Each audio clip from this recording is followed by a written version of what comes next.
Hospitality is losing. Save our industry, please. The number one commodity that we sell in hospitality is escapism. I go to work, I have my 9 a.m. to midday, and then I go for lunch. It's escapism. How do you want the guest to feel? It's not about how do you want your venue to look. It's how do you want a guest to feel? When you introduce yourself to a table, it's an instant confidence builder. You say your name to a stranger.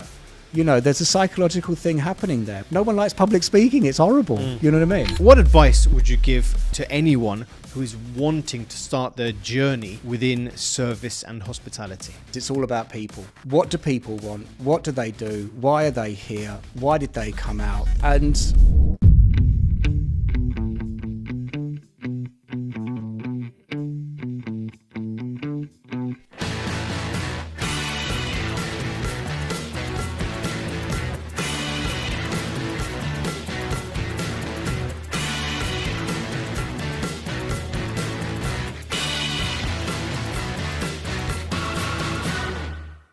Hello my friends, and a very warm welcome back to another episode of the Chef JKP podcast. First of all, a massive thank you for tuning into the show week in and week out. Your loyalty is not taken for granted.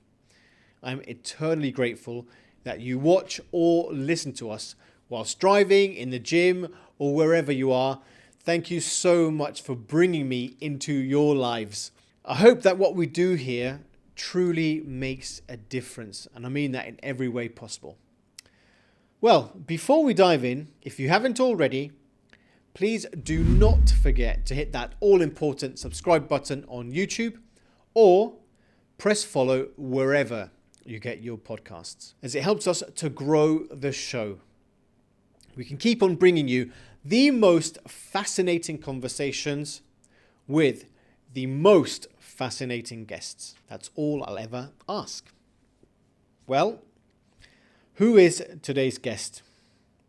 I have to say, a super serious operator in the world of hospitality. Sam Graham is the founder and CEO of the LightUp Group, a company known for sharpening concepts and redefining the guest experience. He also happens to have a podcast titled Tasty Humans. Quite a cool title, I have to say. And he actually invited me onto his show, which is how we met. And if you've ever been to an amazing restaurant and you've had amazing service or hospitality, you'll know the magic doesn't happen by accident. It takes creativity, planning, and usually a small army of incredible professionals who work behind the scenes to make it happen. Today, we're going to explore that world, the world of bars, restaurants, entrepreneurship, and how experiences shape the way we connect with hospitality. Listen out for a story about a search in a nightclub. Time to rock and roll. my name is Samuel Graham, the CEO and founder of the LightUp Group and the creator of the Tasty Humans podcast. But if you like this podcast, then make sure that you follow, share, and subscribe. Sam, a very warm welcome to the show. Now, as is customary, can you tell me your first or favorite childhood food memory?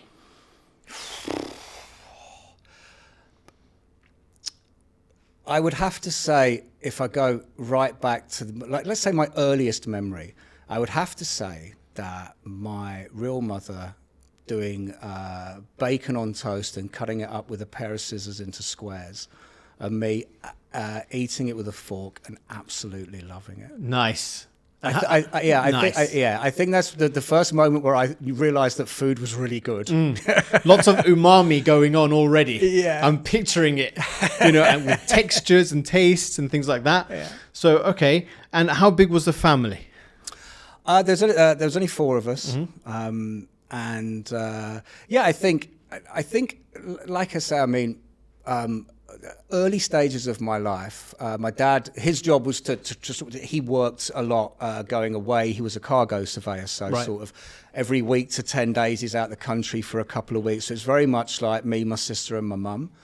And yeah, that was it, 4 people, And so how good a cook was your mum?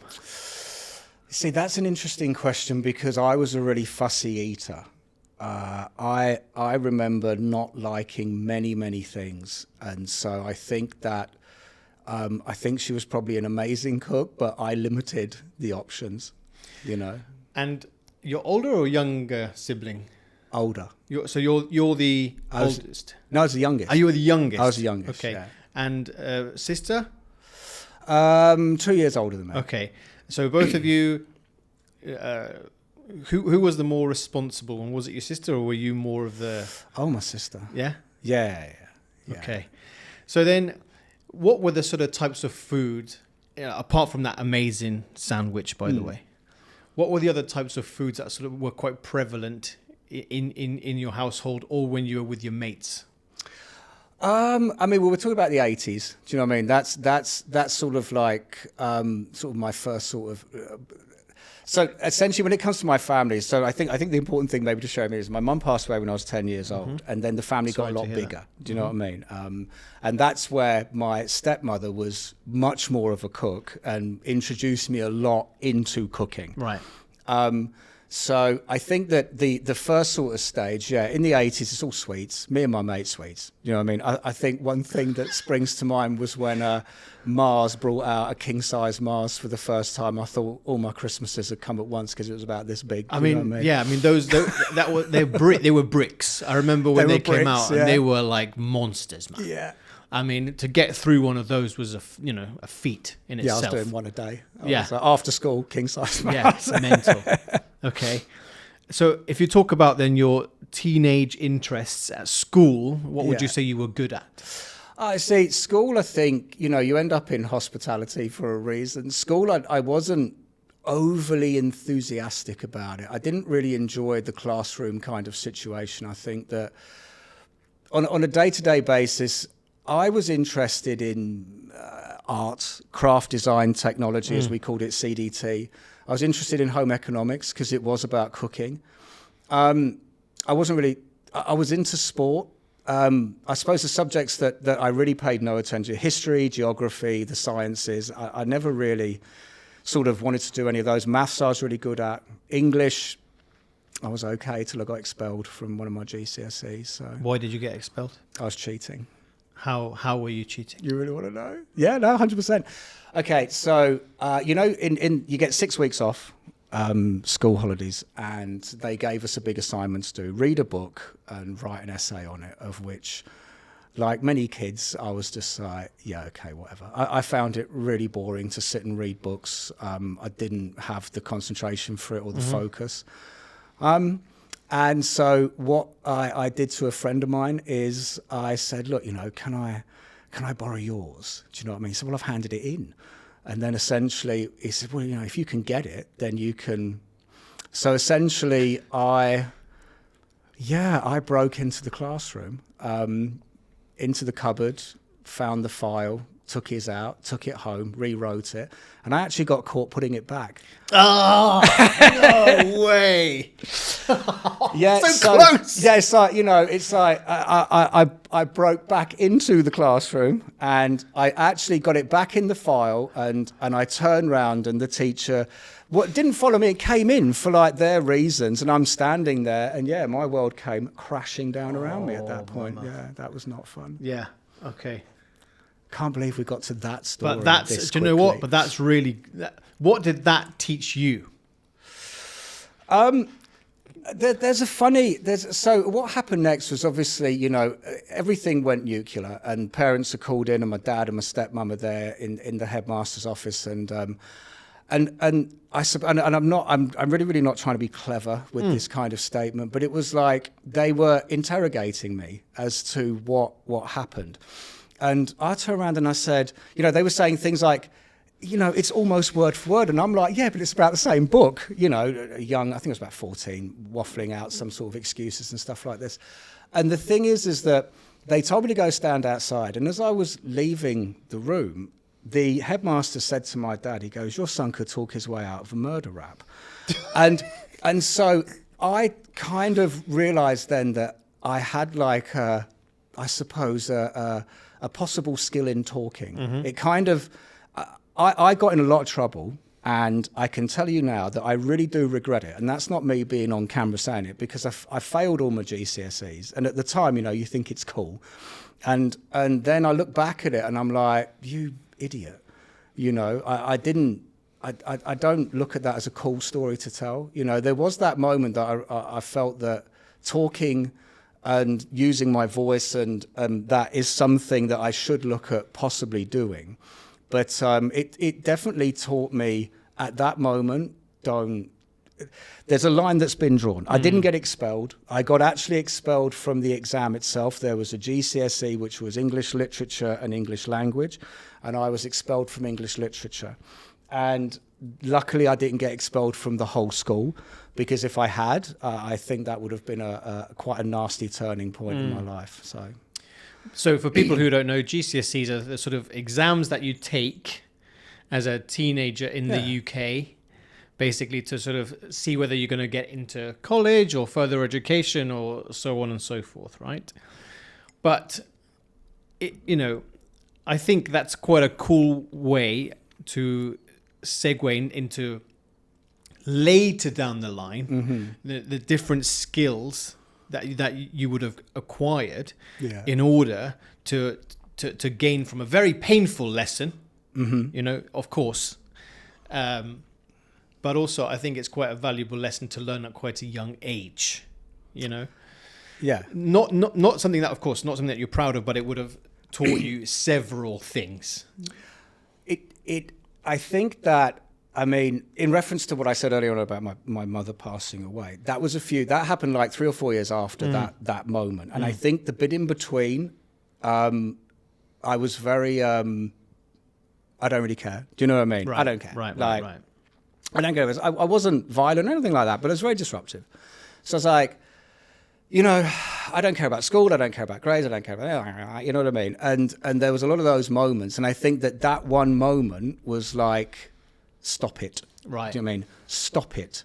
Because I was smart enough to acknowledge that actually getting expelled from education would be a very bad thing to happen. And I did. I learned from it. I did one more year. I did my final year, and I knuckled down. I have to say, it pulled me in line. I'm very grateful to the school for not expelling me. Yeah. So after that tumultuous time, yes, did you end up going to college? No, I went. So I became an engineer.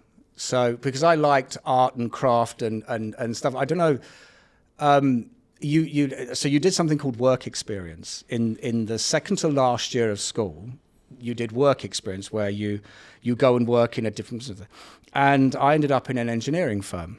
But how did that come about? That was the school. So put you in the. That was the school of my stepmother. Okay. Yeah, and then I went into that and I really enjoyed it. It was 2 weeks and I really, really enjoyed it. Using your hands, making stuff. Right. They got me doing like sort of painting window frames and chopping up tons of metal objects, and I really, really enjoyed it. And when I was coming to the end of my 5th year, it was my stepmother, God bless her, that reached out to them and said, do you actually have like an apprenticeship? Because if he goes to college or university, then he's going to struggle, because it's just going to be rinse and repeat, sitting in classrooms and possibly being quite, disruptive. So yeah, I went to be a precision engineer, and I did 1 day a week at college. I really enjoyed it. I loved it. And how long was that apprenticeship for? That was from summer of 92 to the summer of 95. And after you graduated, you carried on in engineering? This was in a place called Lincolnshire. And at the time I moved out of home when I was 17, which was 94. And then all my friends, actually my best friend I'm originally from London, but we moved up to Lincolnshire when the family got bigger. And then my best friend moved back down to London. And so we naturally gravitated to going ourselves. So I graduated, I passed all of the exams with the apprenticeship, which was great. And then a week later, I packed a rucksack and got on a bus and moved back to London. I think I was 19. And then tried to, what year was that, 95? Tried to continue it But it's a much different situation. Any type of engineering plants in London are on the outskirts of London, and we were living in Zone 2. Right. So I suppose an easy way to put it into context was my last engineering job was at Heathrow Airport, but I lived in central London, so it was 2 hours to get to work, 2 hours to get home. It was 12-hour shifts. It was 6 days, 2 days off, and then it was 7 a.m. till 7 p.m., and then you rotated to do 7 p.m. to 7 a.m. And I did that for about 8 months, and I was like, I can't do this anymore. But even at that age, 19, you're sort of full of beans, full of energy, but that sounds hardcore. It was. It was. So it was the underground tube link that was being built from from Victoria Station to Heathrow Airport. Right. I think it's Victoria. And yeah, I had to go there. I had to put a theodolite on my back, which is, if you ever see civil engineering building roads and that, you see someone with a tripod, and there's a big thing on top of it, and they're mapping out the direction long term of the roads anyway. Mm-hmm. And this is very heavy. I'd put this thing on. I had to climb down selection of ladders, about 150 feet down, and then with walk, this thing on your back. with this thing on my back, and then walk out another till you got to. They were using the same sort of machines that dug the Channel Tunnel, Right. And so you're walking up there and doing your stuff. Yeah. Weird question. Did you have any sort of back protection? No, so it was one of those. So it was one of those set of ladders where it goes down like 10. Then there's a platform. You come that way 10, that way 10, and you couldn't fall out of it. It had like a cage around. Right. it, Okay. so, yeah. Climbing up was a I can imagine. mission. Yeah. But that sounds like a very serious job. But not only that, I mean, the job itself is quite serious, but the commute sounds horrible. That was awful. 2 hours to get there, Yeah. 2 hours coming back. So, of course, it took it massively out of you. So by the end of those 8 months, what were you thinking? Just that it just can't continue. I'm not happy. I think that was the thing. I was just not into it. It was like engineering. It's not that the company that I work for in Lincolnshire were absolutely fantastic. The plant was awesome. The kind of setup was awesome, and I learned so much technical drawing, trigonometry, do you know what I mean? Stuff like this. And I was really good at it, and I was really into it. And I was really, really grateful to them for giving me the chance. But in London, it just wasn't. And I think really my friends as well got jobs in like fashion stores and stuff like that. So they were being all cool. Yeah. And there I am, like exhausted. 14. Yeah, I'm like, I'm not having any fun with this. Right, right. So what was the change?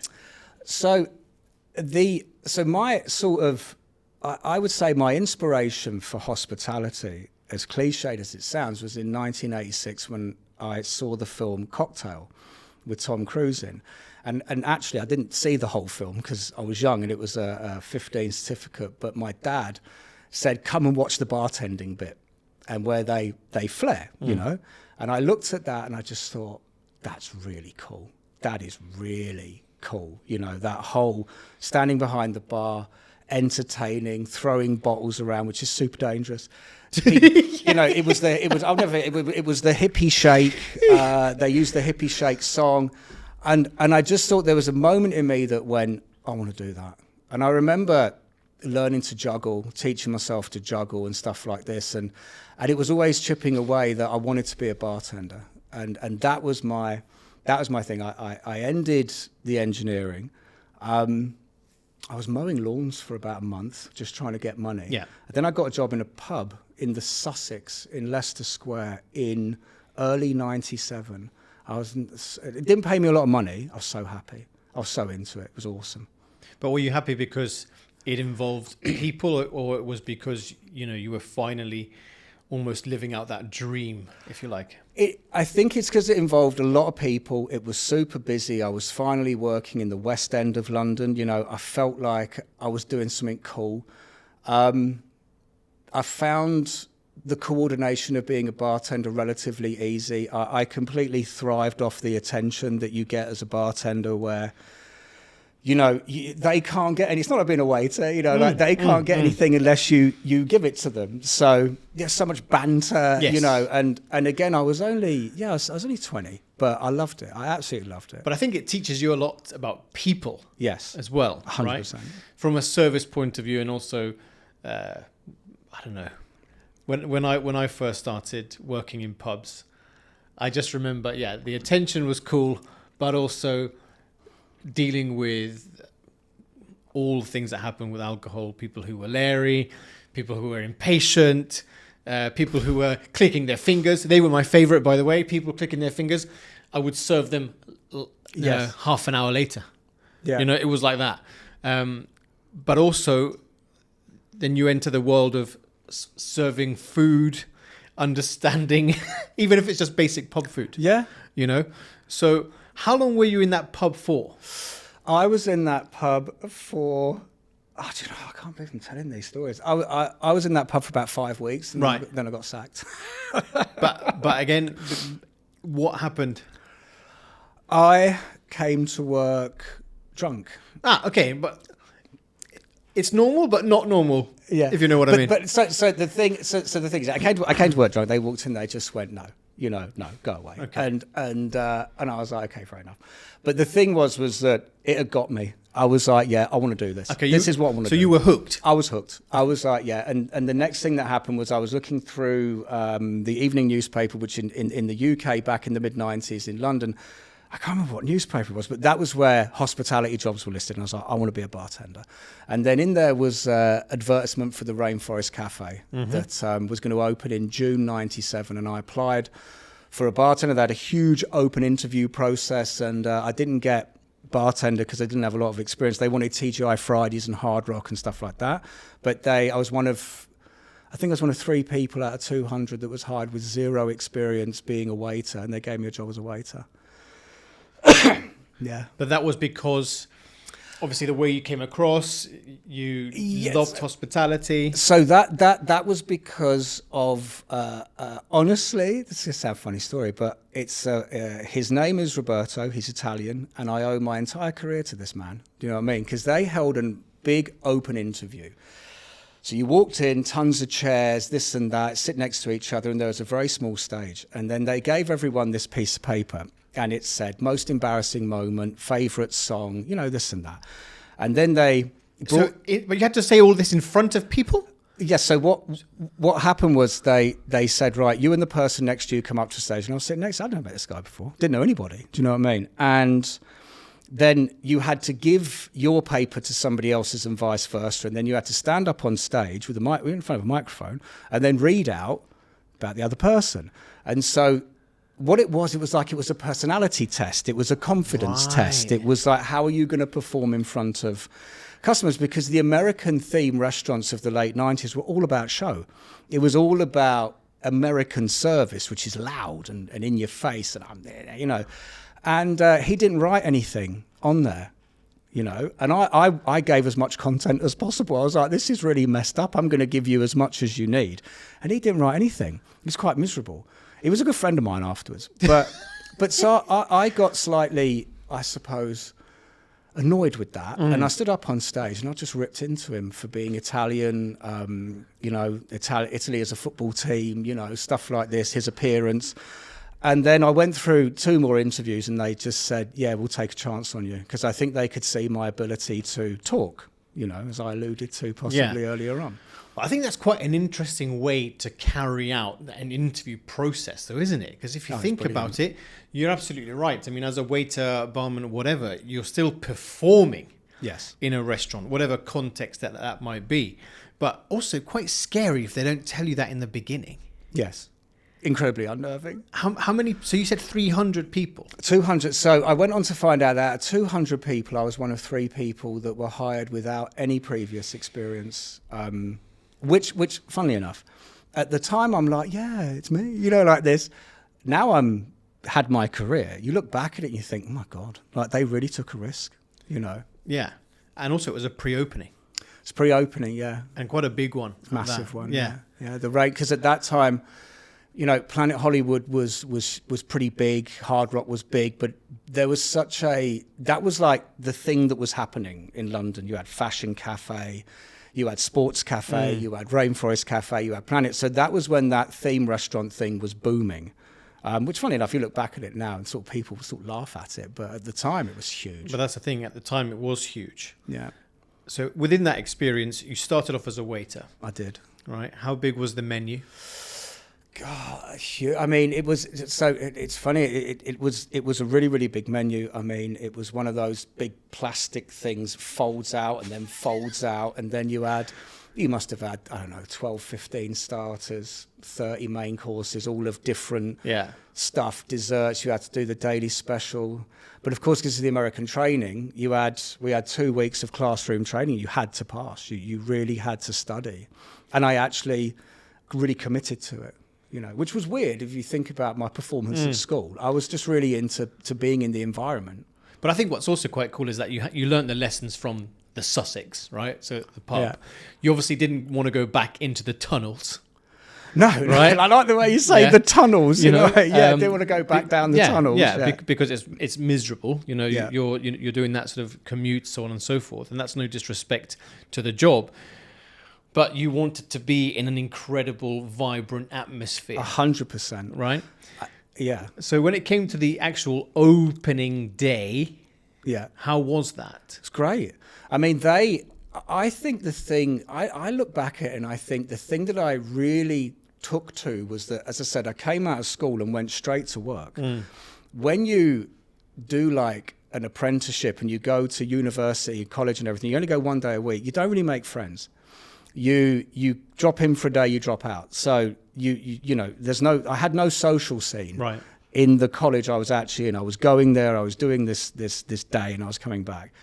And I think that my early days in the Rainforest Cafe was this kind of college years. You know, everyone all over the world, everyone's like young. I was really young, you know, but it was almost like college, but we were all making a lot of money because it opened and it was a raging success. That first year was just mental. But also, was it the first time that you sort of had major tips as a waiter? Yes. Yeah, I mean, so there's no minimum wage. It was like £2, 3 pence per hour. Gosh. And then it was all tips. And the thing that I learned very, very quickly when it came to, I suppose, tipping, which I've tried to pass on to sort of many people as I've gone on to be a trainer and everything and stuff like this. I think that I realized very, very quickly that tipping is not a given, and nor should you think it to be. And people tip you when they actually think you've got their best intentions at heart, which was kind of a turning point for me being a waiter, where I suppose, you know, in restaurants, say you have a section, you've got 4 tables and they're all close together. You had to reel off this spiel, you know. I had to say, what do I have to say? I used to have to say, hi, welcome to the Rainforest Cafe. My name's Sam. I'll be your safari guide. You know what I mean? Would you like to hear today's specials, you know, or like this? And you've actually spoke for maybe 30 seconds before they even answer. And in the West End of London, I would say it, and then people would go like, you have a burger? You know, like this. And then I realized that, like, I'm too busy giving this delivery to actually wait to understand who the guest is. Okay. And then, of course, I also realized that people could hear me, you know, saying the same stuff over and over again. And I think another sort of thing sort of springs to mind, which is when people ask you what do you recommend, I'll probably get a lot of trouble saying this, but the thing is that I remember it was very early in my career. I had a table of 6, and the woman turned around, she said, what do you recommend? And the guy turned around and he said, he works here, he's going to say everything's good. It's a true story, right? And I was like, and then I got annoyed with him. Do you know what I mean? Because I was like, well, where do you go from? Right. You know, where do you go from there? And this guy was from a separate table? No, he was on the table. He was on the same but table. But he was British, so they're all cynical. Do you know what I mean? Yeah. So cynical Brits, do you know what I mean? Don't ask him what he recommends. He's going to say everything's good. And so I then threw it back at him and took a massive leap of faith. And I just turned around and I said, well, no, to be honest with you, no, I do work here, but no, I don't think everything's good.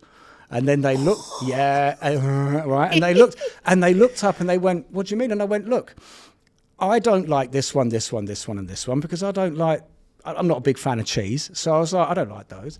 I said, honestly, this one and this one, a lot of people order it, but when I clear it away, they've hardly eaten it. And the lady said, I was going to have that.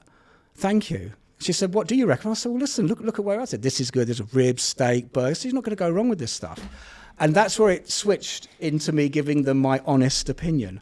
And then they ordered, they had a great time, and they tipped me. Right. And that's when I realized that tell the guests the truth, if you want to get tipped, And I changed my entire way of giving service, which was to become very individual to each guest and try and work out what do they really, really want, And then I was one of the highest earners, and it really changed the way that I saw the industry. Do you know what's quite funny is when you talk about tips and when you say the guests can read whether you're being sincere or not, right? Yeah. And when you are being sincere and they understand that you're working for them and trying to make them as happy as possible in the best possible way, 100% they will tip you because they want to. Yeah. But on the other side of that, I've worked with people who only work for tips, and you can see how manipulative they try to be to the guest. And then the guest feels it and they almost don't want to pay.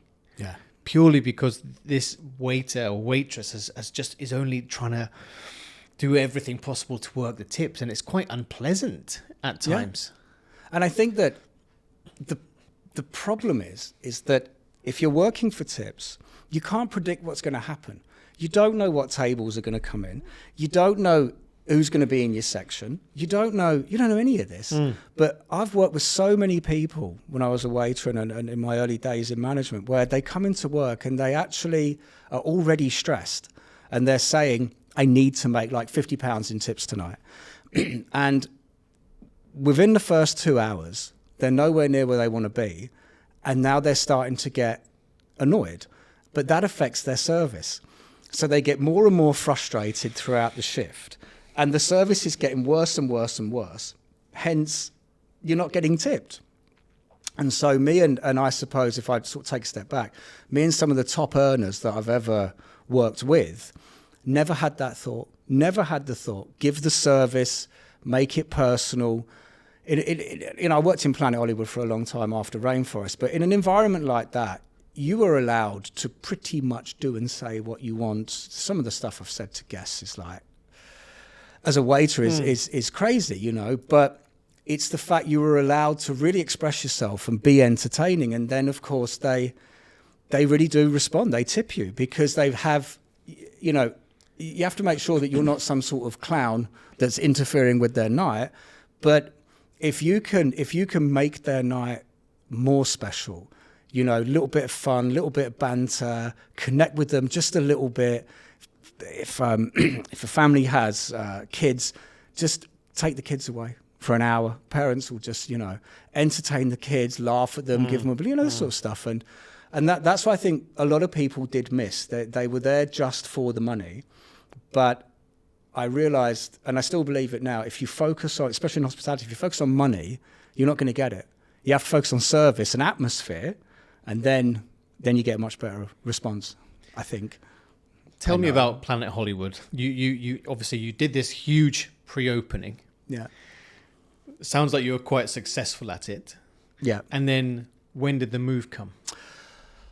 I left the Rainforest Cafe because I discovered that we were giving a lot of service to sort of, I'd call it, they used to call it travel trade. I don't know if you're familiar with the term. It's like huge European groups coming from different countries that come and do sightseeing and everything, and then they will come into the Rainforest Cafe. They have a limited menu. They take up table space, and then they then they go. And they only have a certain amount to spend per certain head amount and all spend. that kind of And stuff. the thing was that we, as the floor staff, we didn't get any service charge or tips from it. So everyone was very frustrated with them. I actually just looked at it as in like I said earlier on, I'm here to give service to everybody, so I'll just give it. Some people would treat them quite poorly, like as their attitude and everything, which I never used to agree with. I just found it a bit weird. But then there was one day, and it was a very contentious issue. You know, we're doing tons of this stuff, and then one day, serving a table, and one guy turned and said he wants to tip me, and the other guy said no, they already get tipped.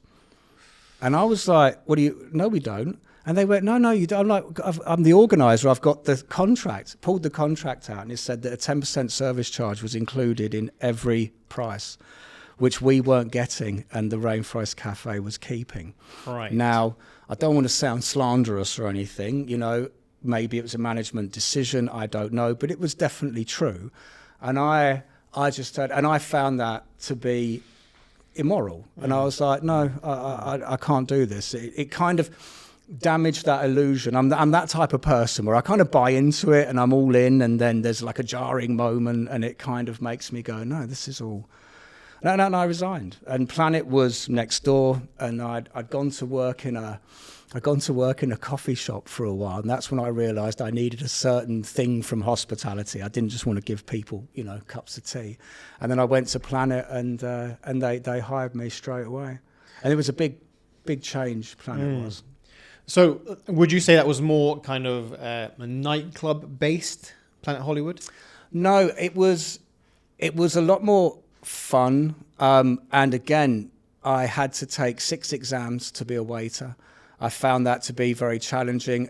For me, it was a step up, and I found it to be a step up. I think I was 22, 23. And I found it to be a step up, and I was like,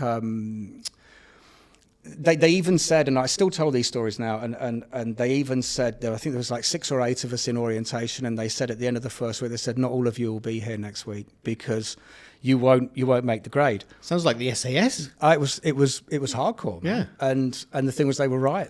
You turned up, I got through, but you turned up, 3 of them had gone.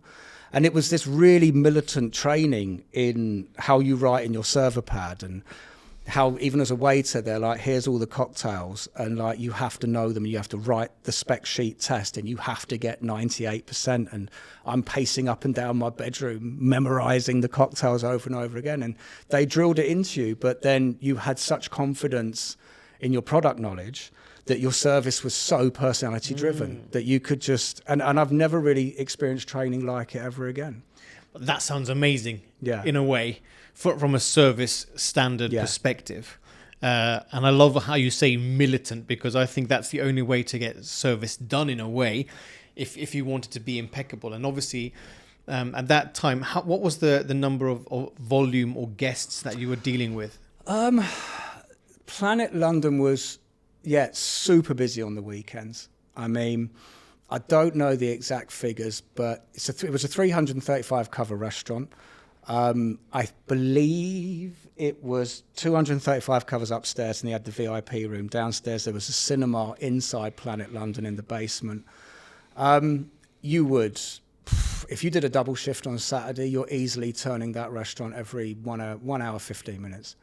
1 hour 15 minutes to turn the whole thing over and over again. And I know this because when I was a manager, one of my departments was audio visuals, and we had the tapes that played on the screens that looped every hour 90 minutes, and it's because no one would see the same thing twice because it's turn and burn. You know what I mean? It's hardcore. It was really, really cool. And what type of food was also being served there? It's a venue like that. It's all experience led, but very American, very big. Steaks, ribs, burgers, everything's themed beyond belief. You know what I mean? Mocktails called like A Bug's Life and The Little Mermaid and everything like that. But the big American cuisine stuff where it's designed that you don't finish it. You know, the American way of doing food, especially back then, I mean, maybe even more so now, given the size of them all, which is give them way too much. The menu's designed that you don't have all 3 courses. You know, it's either start or main or dessert because of the size of the portions. So just big, huge plates, colourful, loud. You know, it's that I loved it. I really promote that showmanship where give people something where they go, God, look at that. Do you know what I mean? And what was your relationship like, you know, as you sort of got into that job? Did you want yourself to become more managerial, or did you just want to have a bit more banter or grow with the company? I did a year, then I went travelling. I went to South Africa, and then I became head bartender of a flair bar. That's where I kind of ticked all the flair boxes. We were doing shows. I was blowing fire and juggling bottles and where was that? That was in Johannesburg. Oh, right, okay. Yeah, that was in Johannesburg. There's a place called News Cafe. Great time. Like I say, doing shows 2 or 3 times a week, but flaring a lot. And I would never, I don't want to sit here and say I was some sort of impeccable flair bartender. I could do it. I was into it. We practiced, you know, fire blowing was good fun behind the bar and set the bar on fire and all this sort of stuff. But because I was made head barman, I realized that I kind of liked the responsibility as well. And I kind of liked, you know, a little bit of authority of like writing a rota and checking, cleaning, you know, like no one likes cleaning. No bartender likes cleaning. It's horrible. Do you know what I mean? But I kind of liked having a little bit more to the job. And then when I came back to London, I went back to Planet and I got my job back just through wanting to get a job. And then sort of very quickly went into like the top 10 waiters and then became a trainer, right, and stuff like that. And that's where I kind of really thought, yeah, this is for me now. I was 25, 26, and I was like, yeah, I want to do this. You could go back to your head when you were in Johannesburg, yeah, and it was your first time abroad working, yeah, and in a managerial or supervisory position, let's say, how was your sort of mentality? Number one, you know, being a foreigner. Mm-hmm. Number two, sort of learning to manage people. Well, that is a really good question. I think that when you're a head bartender, it's a very unique position because you have to tell everybody what to do, but you can't leave the bar. So when you're a manager, you can walk on the bar, you can go, and you can walk off. As a head bartender, you have to look over and say, look, why is your station dirty? Fill up your ice, what's going on with your juices? And I think human beings have this instant nature, which is if someone tells you to do something, they look at you and they go, who are you to tell me? So you have to have an impeccable station. At all times. At all times. You have, you in order to, and I mean, whether it's right or wrong, that's how I viewed it. I have to be the leading example in order to tell these people what to do. So if they look at me and go, why should I do that? They go, well, fair enough. Like, I might not have liked how he said it or anything that. But yeah, it was really leading by example. And did you know, was it more banterish than London, or was it the same? So London was big, not a lot of regulars. South Africa, lots of regulars. The venue been there for a long time, very pally between everybody. So you had to, and of course I didn't know any different. So it's like you had to manage them like in a fine line between you have to do it, but it's about, well, I suppose it's about respect, isn't it? It's that if someone respects you, they do as you ask. There's this thing with management, like supervisors, when you first sort of cross over, you find out who your friends are. You know, like you find out, and a true friend is the one that won't give you any issues. You know, the ones that are not your friends are the ones that instantly go, oh, who do you think you are? You know, it's like that. And then what you realize is that they just don't like any of this. You know what I mean? And they only liked you when you were fun and you were going out, you know, whatever. Yeah. And so you do find out very quickly who your friends are, but also you have to get people's respect. And like I say, I kind of think I had the bartender's respect just because I was trying. I was trying to do a good job. And I'd like to think they could see that, and so they tried to do a good job as well. Does that make sense? Yeah, absolutely. It's when you're young, yeah. But then when you go to another major job or major milestone in your life, is the mega nightclub, and the name which is synonymous with partying all over the world, which is Pacha, right? 100%. Now, back in the day, that nightclub was, I think, around 1,400 people. Yeah. It was monster. There or thereabouts. How did you get into that role? So I think that an interesting sort of caveat would be there was a precursor to Pacha, which was Roadhouse.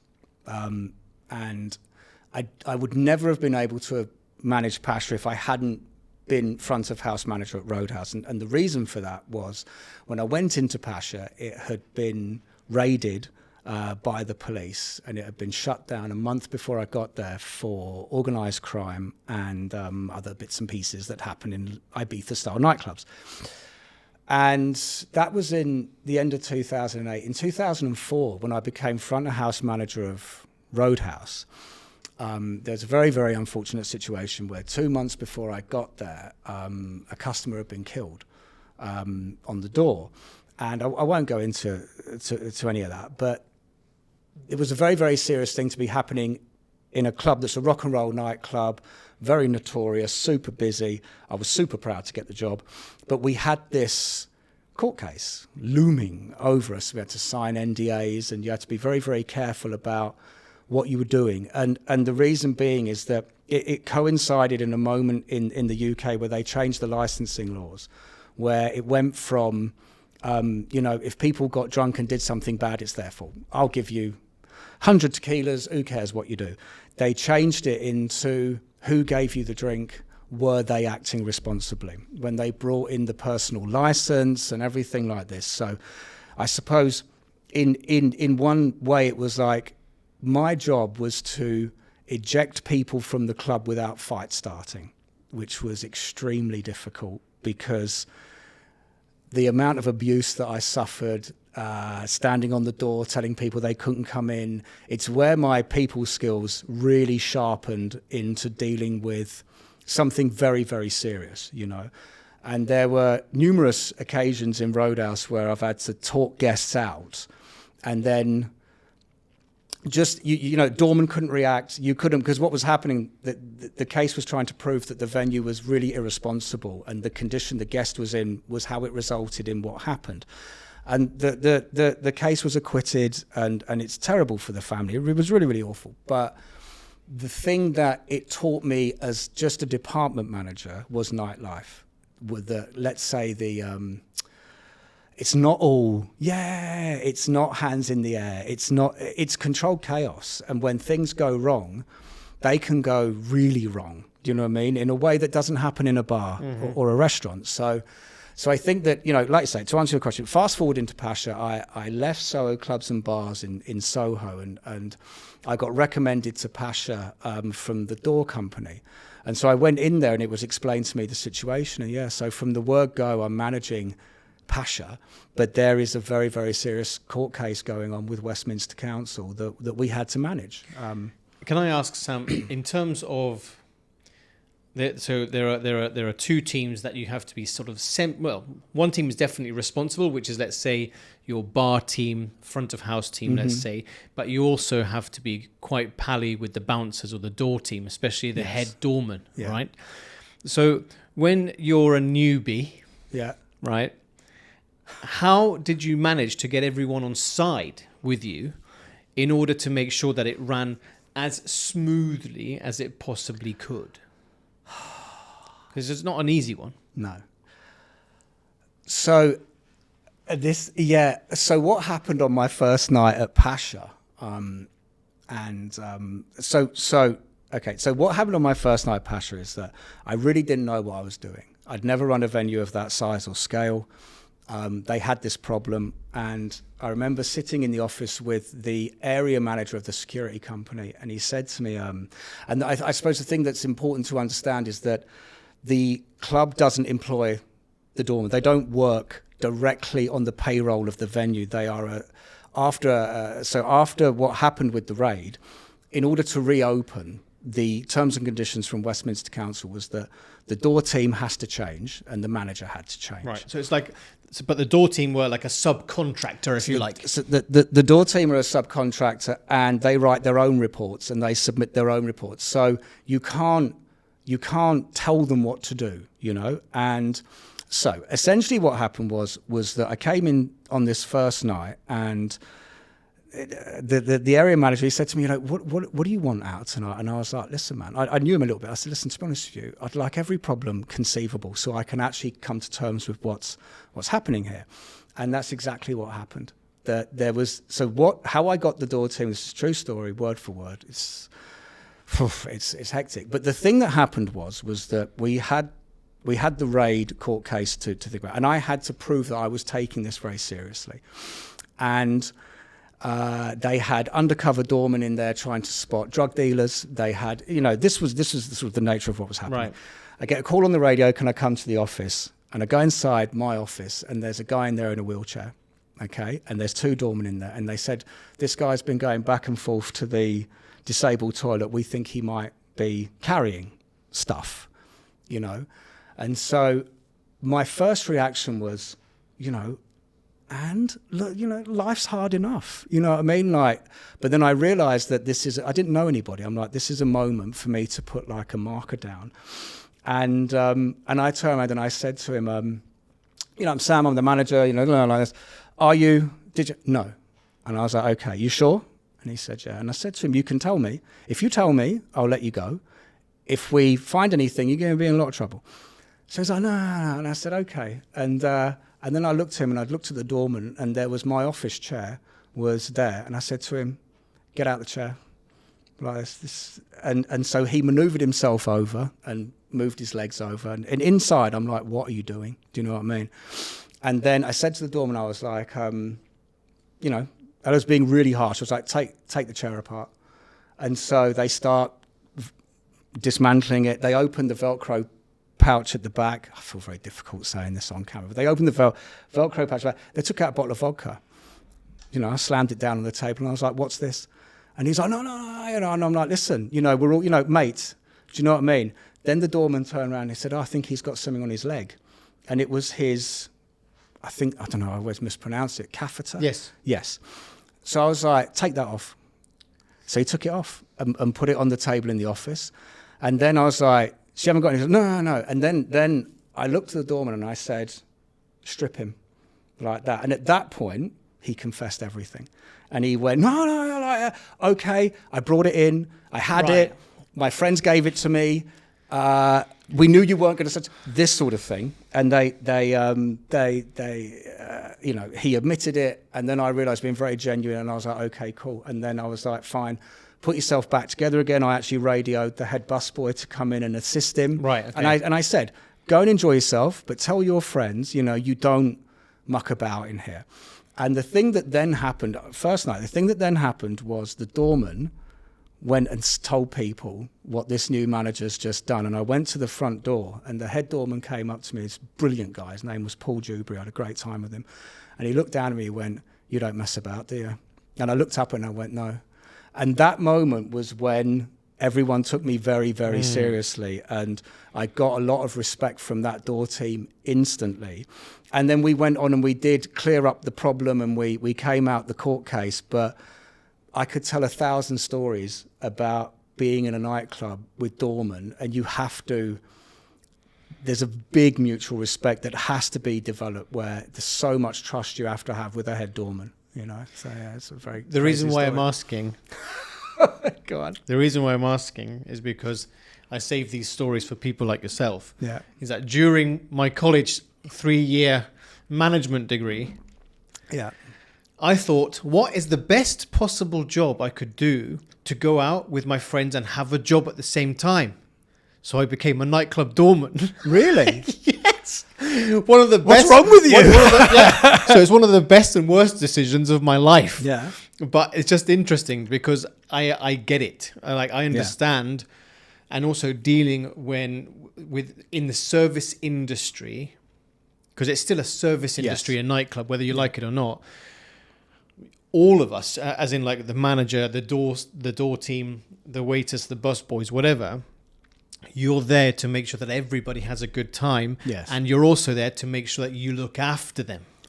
100%. Right? Yeah. And it's a very fine line when you're trying to, and at the same, when you're talking about the Roadhouse, you're trying to tell people in the best possible way, listen, chief, not this evening. And you're trying to be really polite and all that kind of stuff. And they're just throwing and hurling the worst possible abuse. And it's bad. And it's bad. And you still need to be composed. Yeah. It's not easy. No. So that's what I'm saying. But, it must, again, that must have, apart from the difficult side of things, that must have taught you a lot of incredible lessons in terms of managing not just people, but large venues. It is. The thing is that it is very different from so restaurant to bar, quite similar. Those two to a nightclub, totally different. Mm-hmm. And it's where people used to say to me, they would say, why'd you do this? Do you know what I mean? Because if you're doing 1,000 people, I used to say this to the doorman after, sometimes you have really difficult nights. And the difficult nights are actually not like big fights or huge accidents, which I've had to deal with. The difficult nights is where it's just non-stop, one after the other, little problem, people square up, someone's lost a jacket, they're intoxicated. And it's, as you know from your maybe doorman days, where it's just these little, again, it's very draining. And I would get the door team together after work, we'd have a drink, and I would say, listen, I'm always going to say this, which is, this is where you prove that you're at the top of your game. This is the lion's den for door teams. You want to go stand on a fire exit in a bar in the West End of London and just stand there all night? I don't need you. Here is where you can walk out of here classing yourself as one of the best in London because of what we deal with. And I also used to say, look, how many people have we dealt with tonight? 20, 25. What percentage is that of the overall crowd that came in? So yes, we've had a tough night, okay? 25 people have had issues, 975 have had a great time. And the thing about large crowds, and I think that every club manager would attest to this, is that and this is why I'm such a big fan of still being able to do this and that kind of put your phones away and stop filming everything and actually get into it and let yourself go. Because when the DJ you came to see plays that tune at that moment and 1,000 people scream at the same time, it's a one-off little moment and you're like, yeah, you don't get that in a bar or a restaurant. It's an incredible feeling. Absolutely, and that's the other thing. As a manager, that's the other thing I wanted to get to is that you also dealt with some of the top celebrities in the world, some of the best DJs in the world. How was it for you to manage those personalities? It's all the cliches you think are happening are probably happening, and they do happen. There's a couple of big ones that were very diva-ish. But then there were moments in it where I was just on occasion, there's one or two where I was like, I can't believe that person's here. Like, essentially, I suppose I didn't own the club, it was like in my club. You know what I mean? There was one night, it was Adamski. Mm-hmm. He re-released Killer. And people that know that tune from the 90s rave scene will know how big that track was. And he re-released it, and he came in and played it with the guy singing it. And it wasn't Seal, so it wasn't. Right, it was a different vocalist.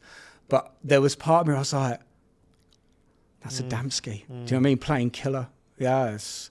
So you have lots of moments like that. And again, I suppose I'd refer to Pacha. It's the greatest job I ever had, but only when the venue was not open. Yes. Great business card to have in London. You make lots of contacts, there's Miami connections and Ibiza connections and stuff like that. And it's a brilliant job. Absolutely brilliant job. If we move to 2002 then, how did you, 2015. Yeah. Tell me about the move to the Middle East.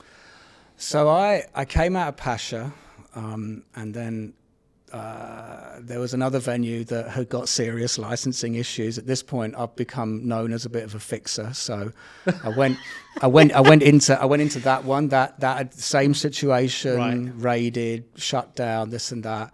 I was recommended by the authorities to come in because this man, somehow can be trusted they all knew you. Rebuild the bridges. And I kind of fell in love with our little venue. And then me and a guy there, we sort of bought into it a bit and turned it into our place. So for 4.5 years, I had my own, let's say, late night bar, little club thing called The Pod, and had an amazing time doing that. But that came to an end sort of late 2014, going to 2015. And my friend who had lived out here was like, why don't you come out here? My partner at the time, she was like, let's go. And it wasn't too difficult to sort of sign over.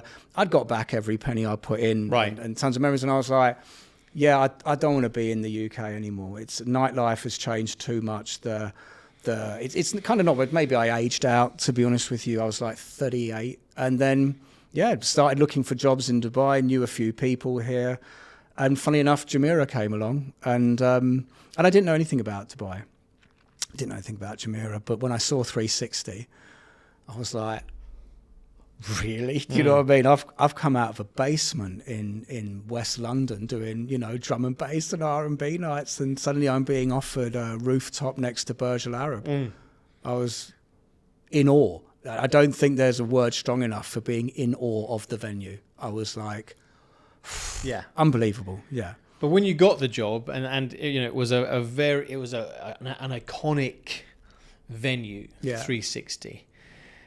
Again, you're coming to a place in the world which is completely different. People seem to think in the connotations that there is no alcohol, all of that sort of stuff. But you come in, there's obviously different nationalities that you have to deal with, but you would have been used to that, I suppose, in London and working in South Africa. New set of rules to deal with, new front of house team, new door team to deal with. So how was it? It was good.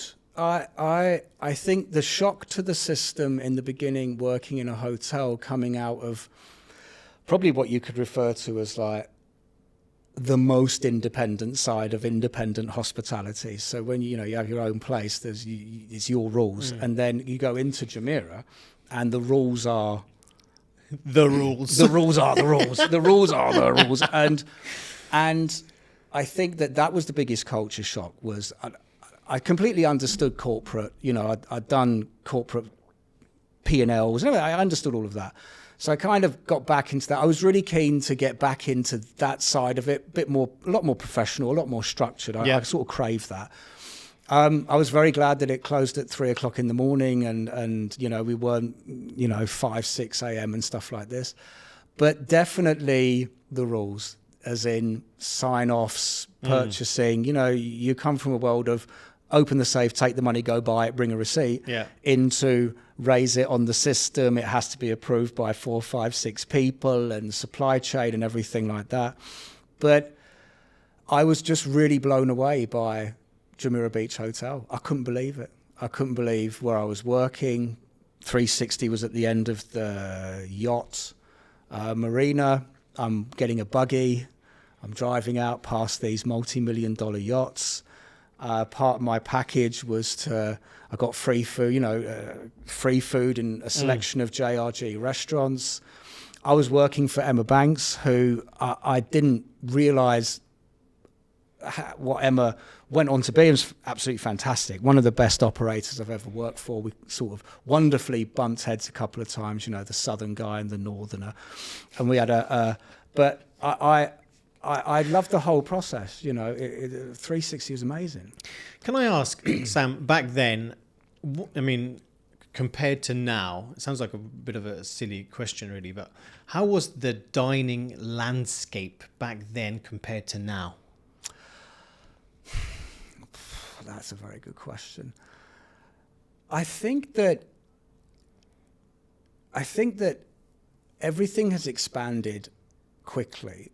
I think that COVID changed a lot in the dining world when it comes to recruitment and everything like this. I think that there was a lot more, I don't know how to say it, because I'm not really like an industry analyst or anything like that. But I think there was a lot more attention to detail back then, and there were some brilliant brands. There were great ideas, and I just think that the way that things have grown, it's like you see a lot of coming and going. You know, this venue opens, 18 months later, it's gone. You know, so I don't know. I think there's, I suppose in a positive way, I think there's some fantastic locations now. West Beach, obviously Sushi Samba. It's like, I come from 360. It's like the minute I saw Sushi Samba, I was like, yeah. You know, that is an iconic location. So I think that location-wise, there's some fantastic places. I think sort of, I suppose, brand and sticking power, I think is difficult. I think, you know, places become very popular quite quickly, then they can become as unpopular as quickly as they become popular. Can I ask, do you think that brunches are as popular now as they were back then? No, I think back then they were a massive event. When I first came here, I didn't come from a brunch culture.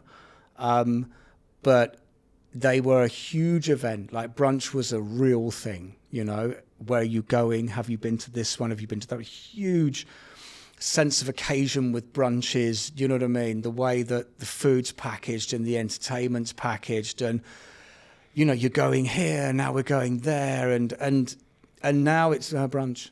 Yes. You know.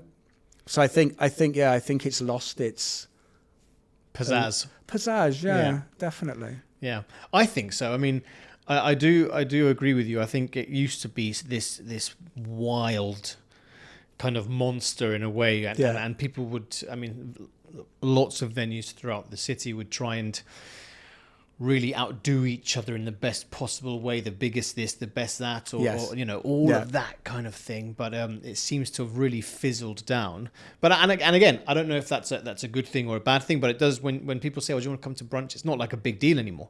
It's very just like super casual almost, you know? Well, I think that you know, you can't lose the sense of occasion. That's one of the biggest things for me, is that, you know, anything in a restaurant or a bar or a club, even if it's Monday lunch, it's an event. Do you know what I mean? It's like I sort of say to people, the number one commodity that we sell in hospitality is escapism. We are selling, but to truly understand the nature of escapism is, so I go to work, I have my 9 a.m. to midday, and then I go for lunch. It's escapism. I don't have to think about work. I'm not under any pressure. I can sit with my work colleagues or on my own or whatever, and I get away from it. Then I go back to work and I work. So you do this, and then you might go after work drinks, escapism. Weekend, escapism, you know. And in Dubai, being one of the biggest holiday destinations in the world, the ultimate escapism is everyone comes on holiday. And I think that you must never lose that, you know. And I'm not saying anywhere I've ever operated or run has been able to achieve that every time. But it's like people that have worked with me or been under my sort of lead, I always used to say that, you know, if you're at the coffee counter, it's not just a coffee, you know what I mean? They need it quickly, do you know what I mean? Because they've come, they don't have time, I might have 10 minutes, I've come out the office for a coffee break, you know, I need it because I have to, you know, because people get very stressed. You see what I mean? And so when it comes to brunches, it's like, I think cheap brunches came along and 2-for-1s and aggregators and stuff like that. And I think that I'm not saying it devalued brunch, but I think it devalued the sense of occasion. Oh, I agree. Look, 100%. So if we take it back to when it was the big deal. Yeah. It was originally on a Friday when the weekend was a Friday, Saturday, right? And it was originally during the day, so it would start perhaps 12, some 11:30, and it would go on for 4 hours, and then you have the after brunch packages or whatever it may be. Now there seem, and then throughout the years, I certainly saw, you know, a brunch on a Monday, and then it just moved and evolved, and then you had the night brunches, very famous ladies' night on a Tuesday. Yeah, you know, so then that was another one where it was just the city was, you know, full of ladies wanting to go out, so on and so forth. So I think those things did devalue that sense of occasion. But on your other point is that escapism, whether it's just a coffee or a 3-star Michelin meal, I I think you're absolutely right, and you hit the nail on the head. Hospitality must offer that. Even when you go to the cinema, right? Yeah. And you're having your popcorn or your nachos or whatever, you're going away to escape for a couple of hours. Yeah. And it is a sense of occasion. I think that is a really good thing to say. But then when it comes to, this point in time now, throughout those 10 years, you've had different and quite senior managerial positions within hospitality, front of house, strategic, so on and so forth. But you now have your very own business, which some people would say it's foolish, but or very brave. But why did you decide to then, take the leap of faith and take all of that incredible, extensive knowledge that you have to then put it into your company? I suppose I think that I'd reached a point in my career where I don't know. I wanted to work for myself. I had that venue back in the UK for I think it was 4.5 years. Yep. There was a big sense of working for yourself then. I got made redundant in COVID. Like many other people in the hospitality sector. So I wanted you kind of forced into thinking, what am I going to do? I mean, the level of panic is unbelievable back then. But, kind of became quite independent sort of then, which is when the Canary Club thing sort of came about. But then after Canary Club again, I sort of tried again. You know what I mean? And I think that my biggest sort of, I'd say failing in the first, let's say, 2 attempts was I didn't understand the pain you must go through, which is, and then I sort of came to the end of my time in Media One, and I actually left because of, I won't mention, but the other thing that I do that because you came on it, do you know what I mean?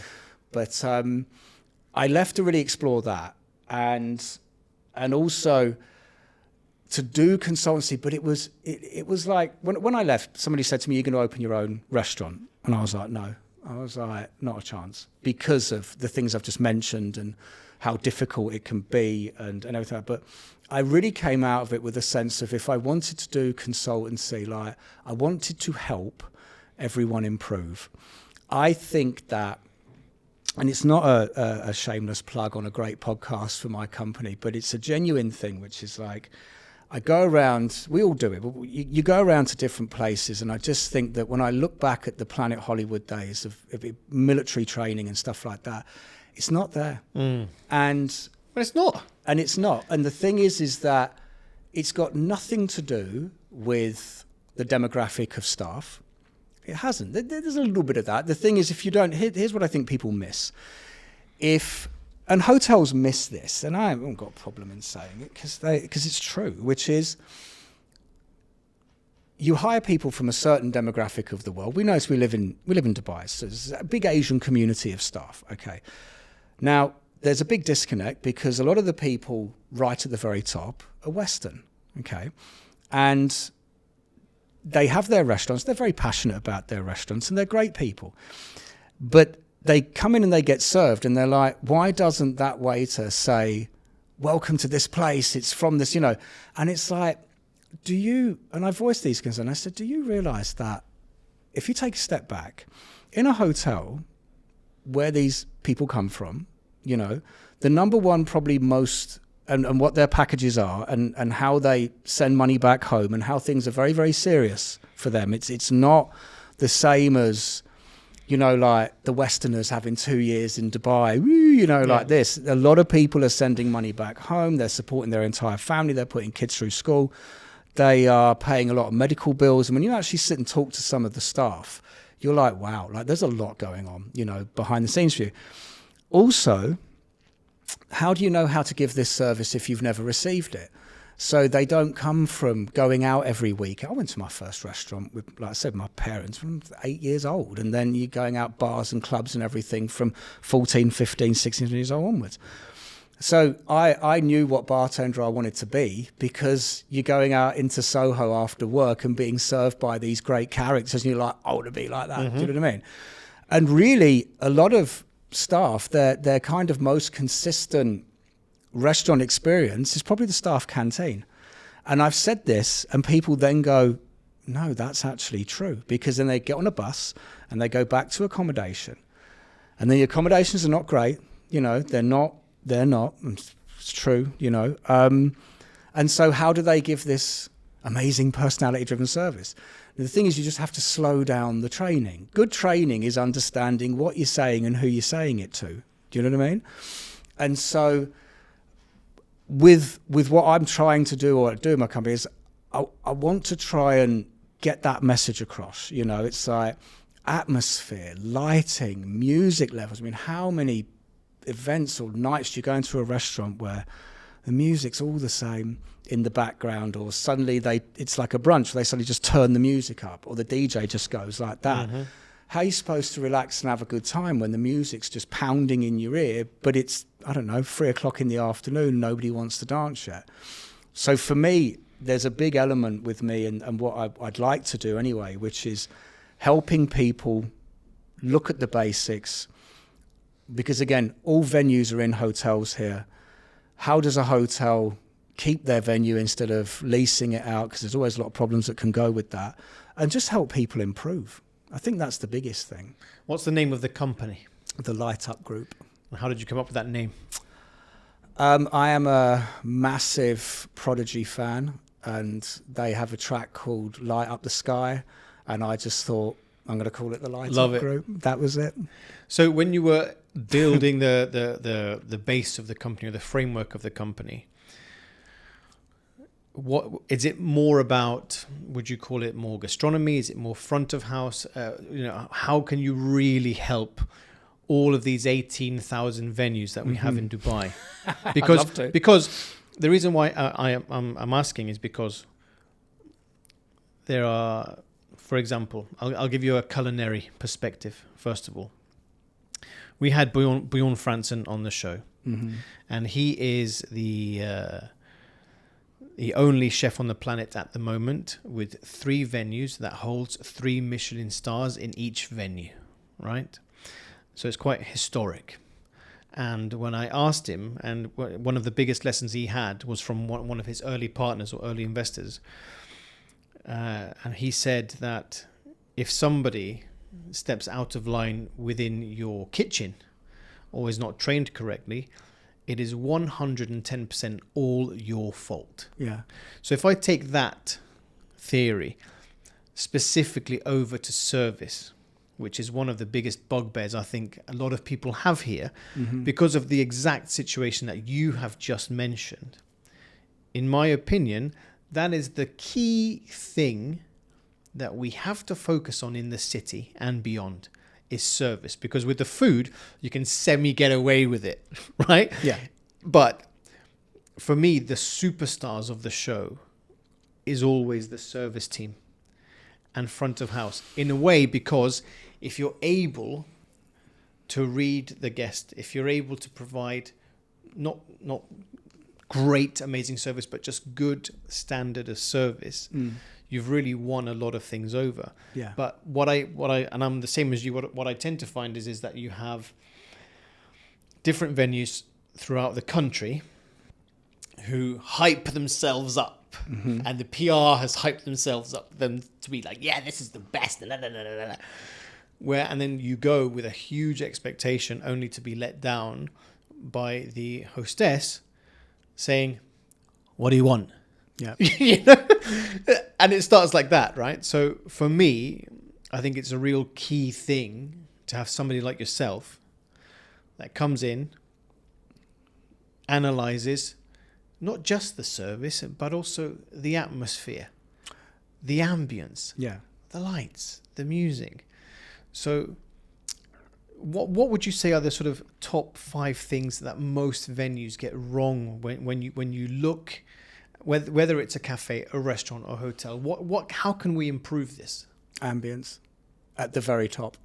Because the thing with ambience is I had this drilled into me, and the thing is that it's so what are you trying to achieve? This is the thing. Right. The first question with ambience is what you're trying to achieve. Okay.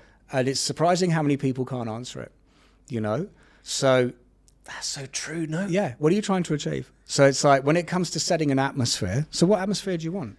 Do you actually know? So, you know, how do you want the guest to feel? So it's not about how do you want your venue to look. It's how do you want a guest to feel? So why are the guests coming? So for instance, when it comes to lighting, it's a really good example. When it comes to lighting, now, so when you go into a nightclub and they first open the doors, you're the first customers that turn up. It's pitch black, full of smoke. And why is that? It's because no one will dance if they think everyone can see them.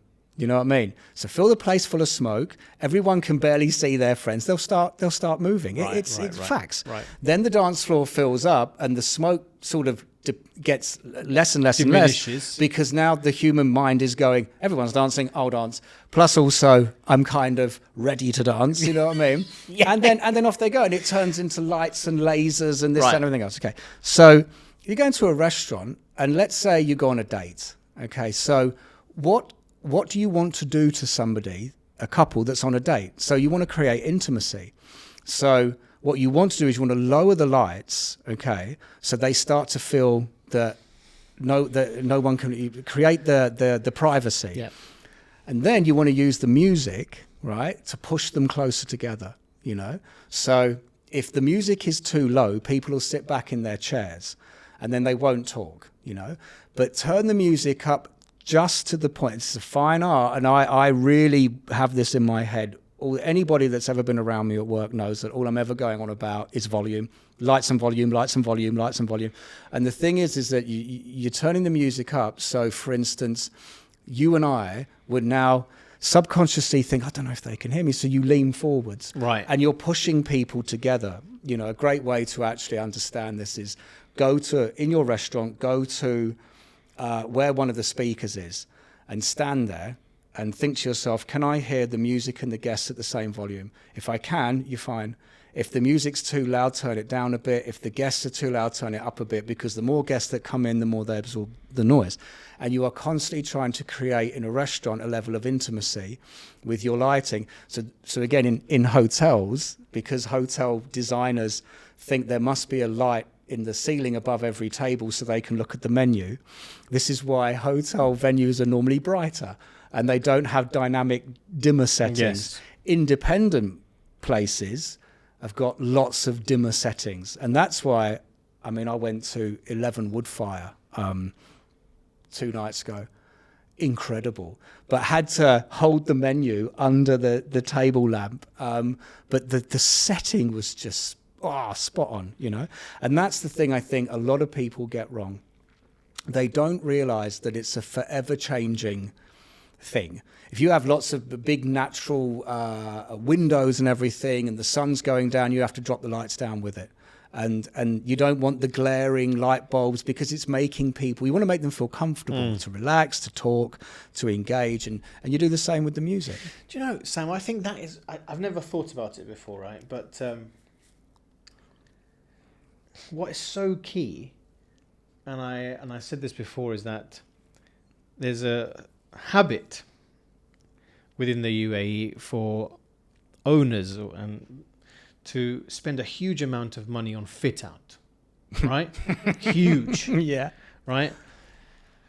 Have the flashes this and marble and which is all fine and good, right? But at the end of the day, everything is about the guest and how you make them feel. Yeah. It's not about the Instagram and showing how amazing the marble is, in my opinion, right? I completely agree with you. All of that is secondary. It should be, you know, a restaurant, again, escapism. You're making them feel that they're going to escape for 2 hours or whatever it may be. The waiter should make them feel amazing. The place should make them feel amazing. The ambulance. And also, let's not forget nowadays. So Raymond Blanc, true story. He said 90% of the choices where couples go to restaurants is made by the woman.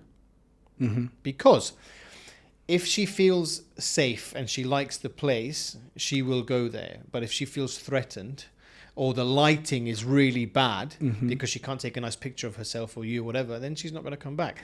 So it's all of those things that you have to throw into that recipe to make it amazing. 100%. But that specific point that you mentioned about the feeling, I don't think many, I'm not going to say any, but I don't think many owners ask themselves that. Yeah. How do you want the guests to feel? And even architects of the restaurant, they don't care about that. They just want it to be nice and plush and this and that, you know? It's a real key thing. But that's what I'm saying. It must be quite interesting for you to come in and give a completely fresh angle in terms of you, because you're almost trying to restaurant engineer. Yeah. Right? I mean, it's where most of the time people don't understand the problem that they have, and it's probably not as severe as they think it is. It is just simply, you only know what you know. Okay. True. Now, the things that I focused on when I became a manager was that's a good way of putting it. It's like, so people will say, you know, what is management? Well, quite frankly, management is when you go from being held responsible from what you're doing to being held responsible from what other people are doing. Right. So you're a bartender. Fair enough. So as a bartender, you ask me for a drink, I make it, I give it to you. You're a bar manager. You don't make any drinks, but now what happened to that drink? That drink that, you know, James made. Yeah. So now I've got to get you to make that drink to a standard that I am going to be held accountable for. And I think that it's about sort of getting into people's heads, and it's about telling them and making them take accountability and responsibility for what they're doing. The same thing comes with trying to understand all the different fractions that people have when it comes to putting a restaurant together. So when you talk about designers, and you've got to understand that the designer, how do I say this really respectfully to designers I know, they do care about the guest, but it's not their number one priority. Yeah. But this is where the amount of things that need to come together in order to create that magic venue. And when a venue gets it right, as you will know yourself, it's awesome. And I think that when I've consulted for people, when I've had these conversations with people, it's when they just don't have that little bit of knowledge about that one little thing. A lot of it's management, a lot of it's management training. A lot of it is trying to understand the different roles that people are contributing and what that really means, and trying to get them to be held accountable for it, if that makes sense. It's where, again, like I said earlier on, if you're in a hotel, the amount of things I don't know about hotels is, there's so, you know, but hotel people are not specifically F&B and hospitality driven. I think a stumbling block is when they claim to be, you know, and that's where egos come in, you know what I mean? And it's where, if people can admit, I don't know this, you know, and it's not a problem that you do. I think the problem with consultants is I suppose, you know, in so many ways you have to be sort of careful that, you know, you're not an arsonist disguised as a fireman. True. Do you know what I mean? Yes. Which is, I think some consultants come in and it's like a mechanic opening a bonnet where they go, all of this is terrible. And it's like consultancy needs to come in, do its job and leave. Yeah. And not invent the next reason to stay, you know? And I suppose, you know, I don't know if I went off on a massive tangent there, but it's like, I just think the simplicity is that people don't know what they're doing wrong, and you hire a consultant to tell you and teach and train and leave. Yeah. You know, not to sort of hang about and get sort of try to invent the next thing to do. Absolutely. But then when you've typically come in, so let's say there's a theoretical scenario, right? That I'm going to hire you. I have some issues within my restaurant, but I need a fresh pair of eyes. So let's say I've got an 80-seater restaurant. It's 12 to 12, and it's in DIFC. Yeah. Okay. Lunch is working okay. Evening is working okay. I'd like you to come in and have a look. Easy menu. So all a la carte. There's no tasting menu here. Mm-hmm. None of that rubbish. Okay. You said that, not me. So what are the sort of first few things you take into consideration when you're going to go into a venue? So I do an audit, 205 points on an audit sheet that does a complete top to bottom of the entire. So it's a mass inspection. Brilliant. Love it. Takes about 6 hours. You start outside, and it's everything. And it's actually a blueprint from a previous company that I just thought was absolutely fantastic. And you just sort of go in and you go, right, arrival experience. And it's literally almost step by step. So if it was a hotel, it's like, how did I get there? How was the traffic? Where did I park? Signposting, could I find it easily? Valet, was the valet tidy? A lot of valet areas have ashtrays, were they tidy? You know what I mean?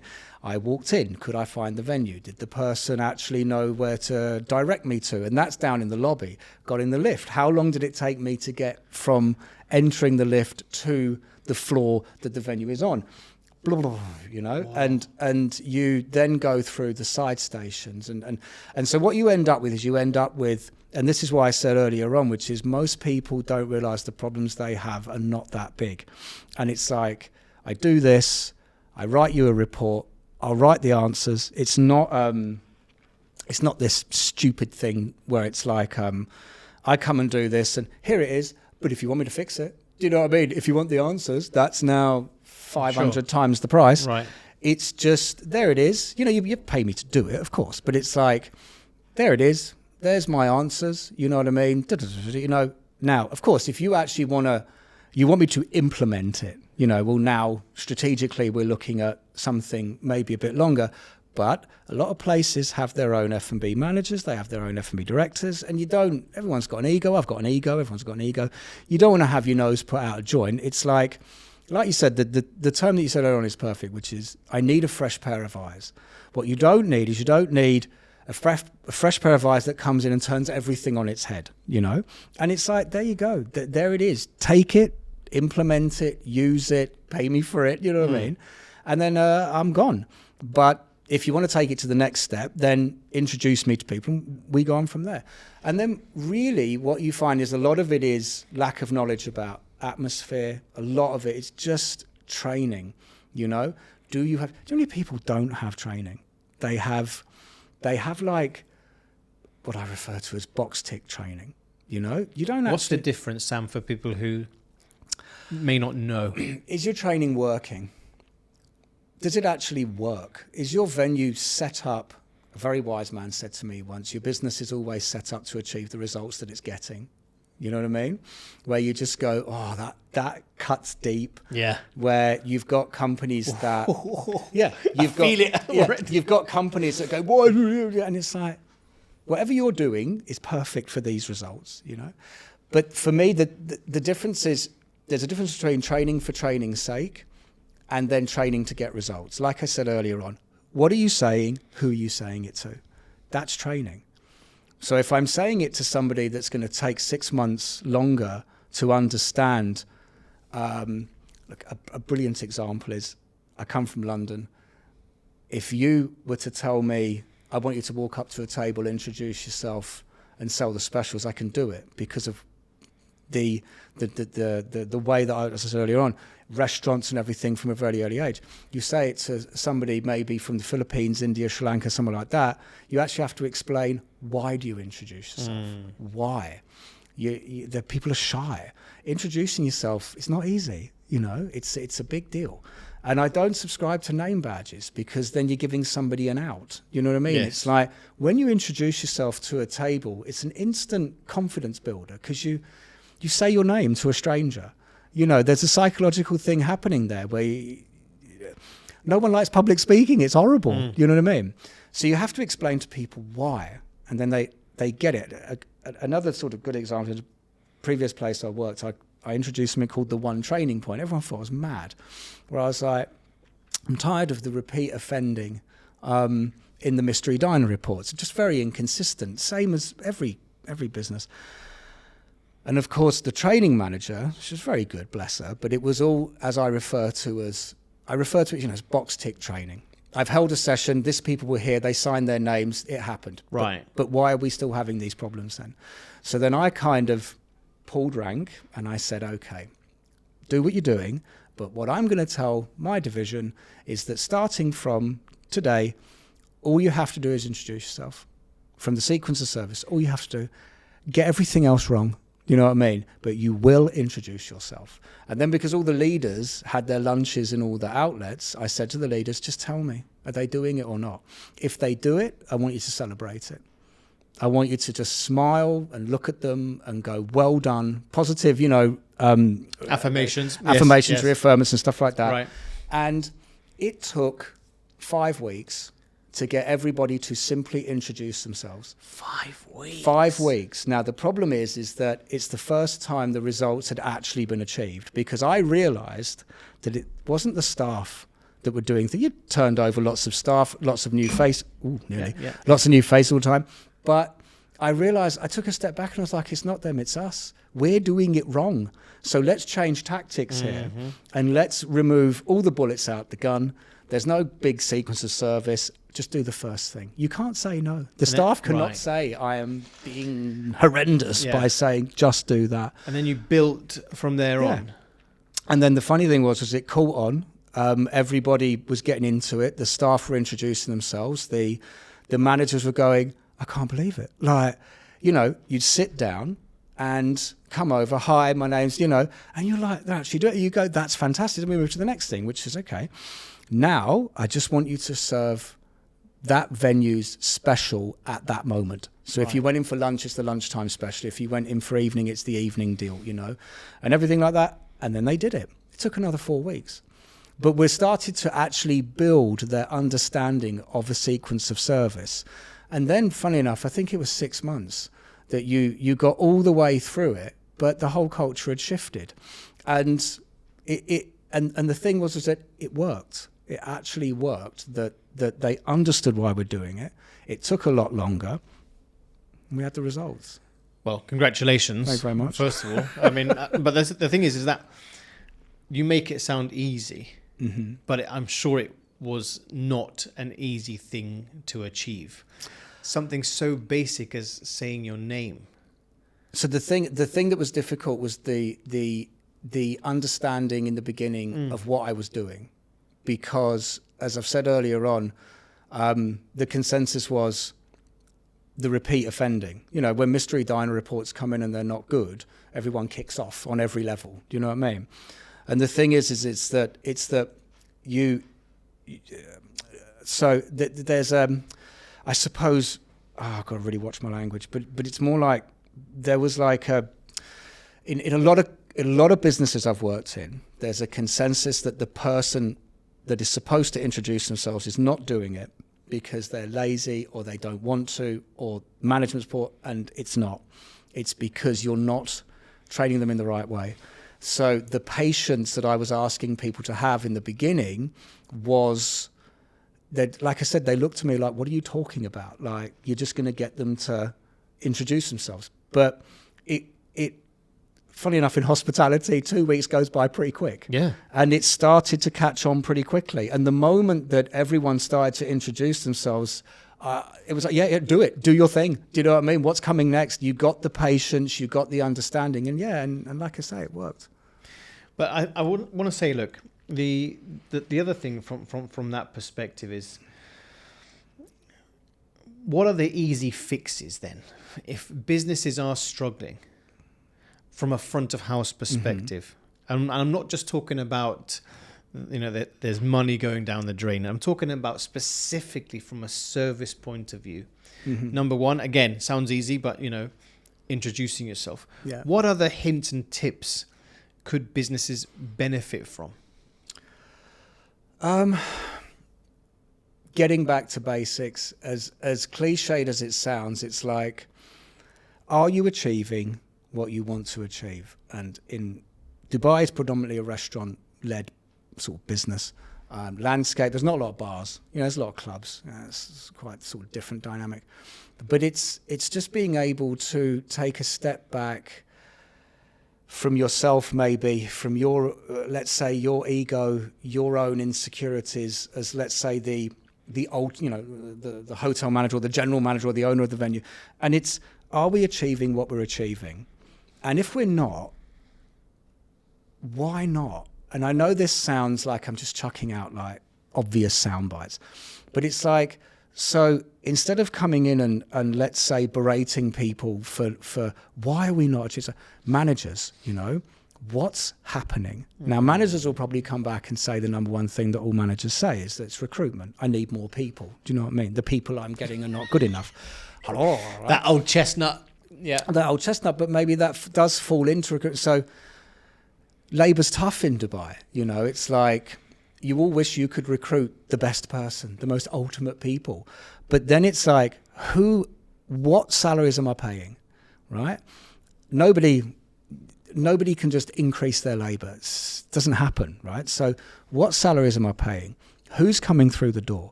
Is our training actually set up for the people we're recruiting? Now, if that there is an issue, how am I measuring the training? Like I said, 6 exams, or I think 8 exams, to work at Planet Hollywood. Half the people are terminated within the first week. Am I doing training like that? Am I actually, do I know if they know it or not? Or am I relying on my management team to just say, yeah, no, they're being trained? It's these are the quick fixes. It's to step back and then go, because people think when they've got problems in their restaurant, mainly driven by revenue and the lack of revenue, they suddenly switch to activations. They suddenly switch to, what can we do next to bring people in? What is the Instagrammable moment? Do I go 2 for 1 turns into 3 for 1? Right. But then what's the point of bringing people to your venue if when they get there, it's not good? And that's where I think a lot of things is missed, which is, are you set up for success when the person walks through the door?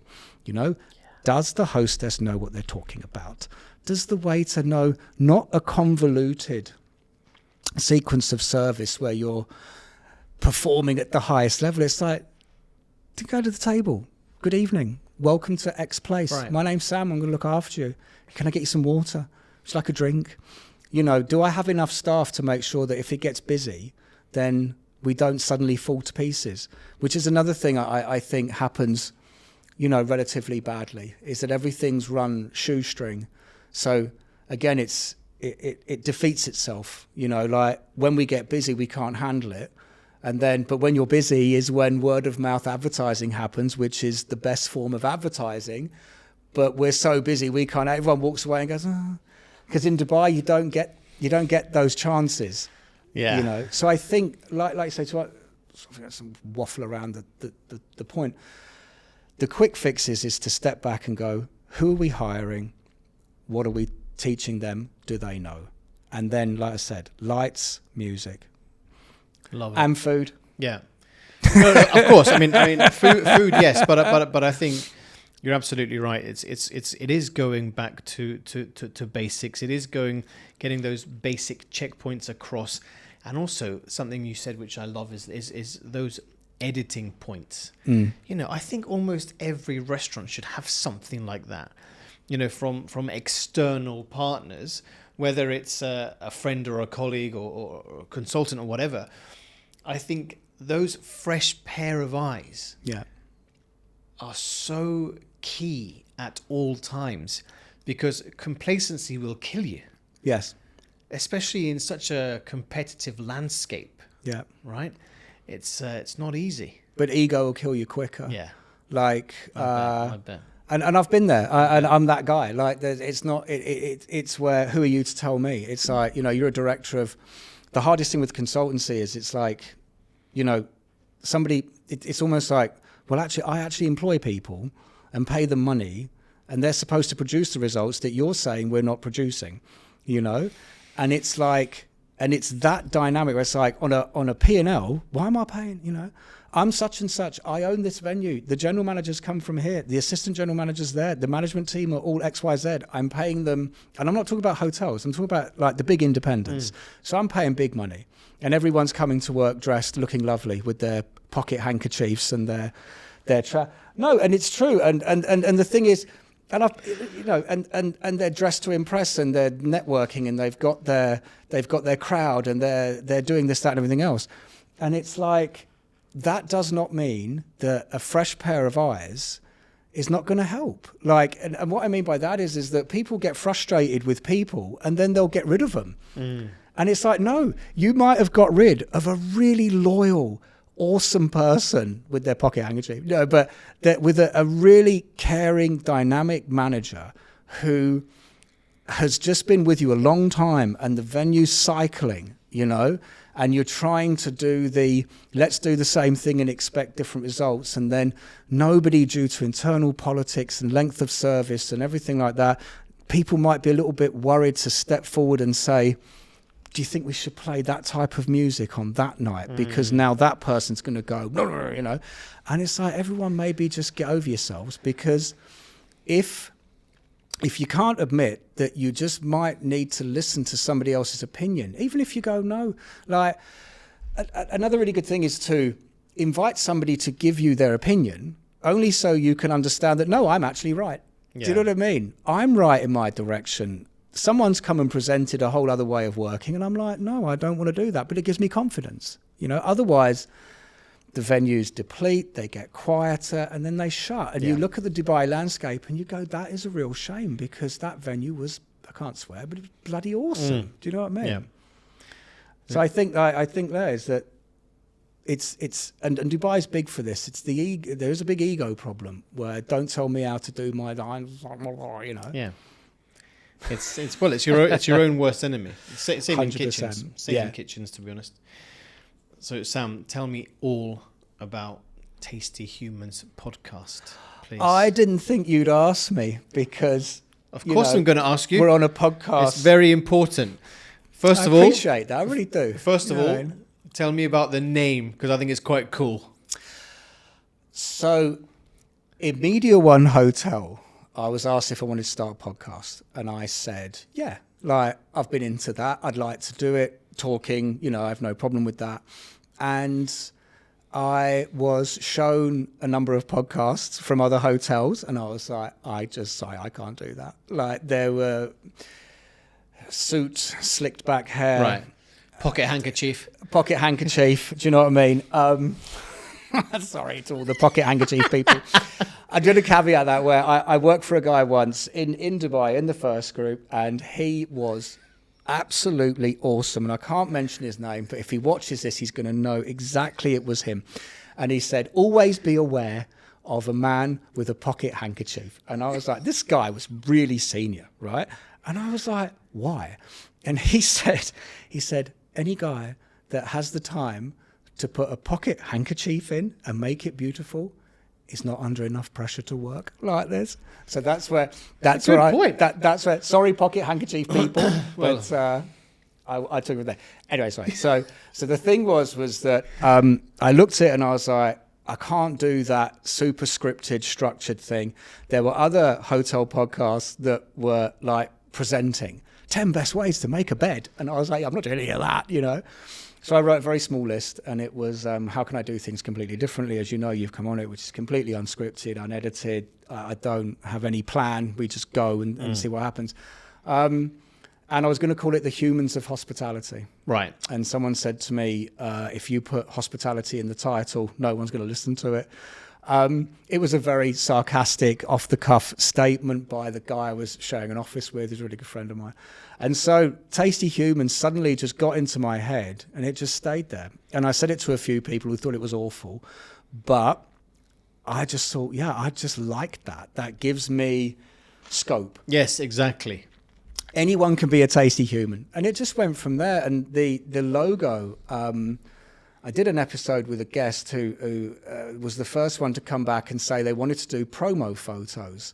And I felt quite uncomfortable about it. I don't really like, my name's not in the, I know you're not, but my name's not in the title, because I kind of have this thing where I don't kind of want it to be about me per se. I really always want it to be about the guest. And that's no disrespect to anybody, sure. That's, each their own. But this guest came in and they were known for being a loudmouth and everything like this. And and they said, why don't we do it where you hand me a megaphone? And then they brought their photographer, and I handed them a megaphone, and the picture is the megaphone and my tattooed arm. Nice. And then when I actually decided to really go after this and create a logo and trademark it and do all the official stuff, that's where the logo comes from, which is it's a tattooed arm and a megaphone, because it's kind of me giving you a big mouthpiece, unedited, unscripted, to just say whatever you want, and we'll all deal with the fallout. So how many interviews have you carried out so far?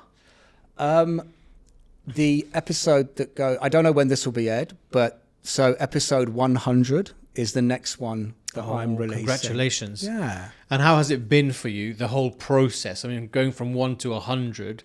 The reason why I'm asking is because I don't like to do it, but when I have to, I listen back to episode number 1, and then I cringe for about 9 years, because it was very, very different to what I'm doing now. So how have you changed as an interviewer? I've never listened to any of them. Never. So the closest I come to listening to them is when I prepare to release, because at the moment I do it all myself. Mm-hmm. So I put the episode into Opus, and it chops off things.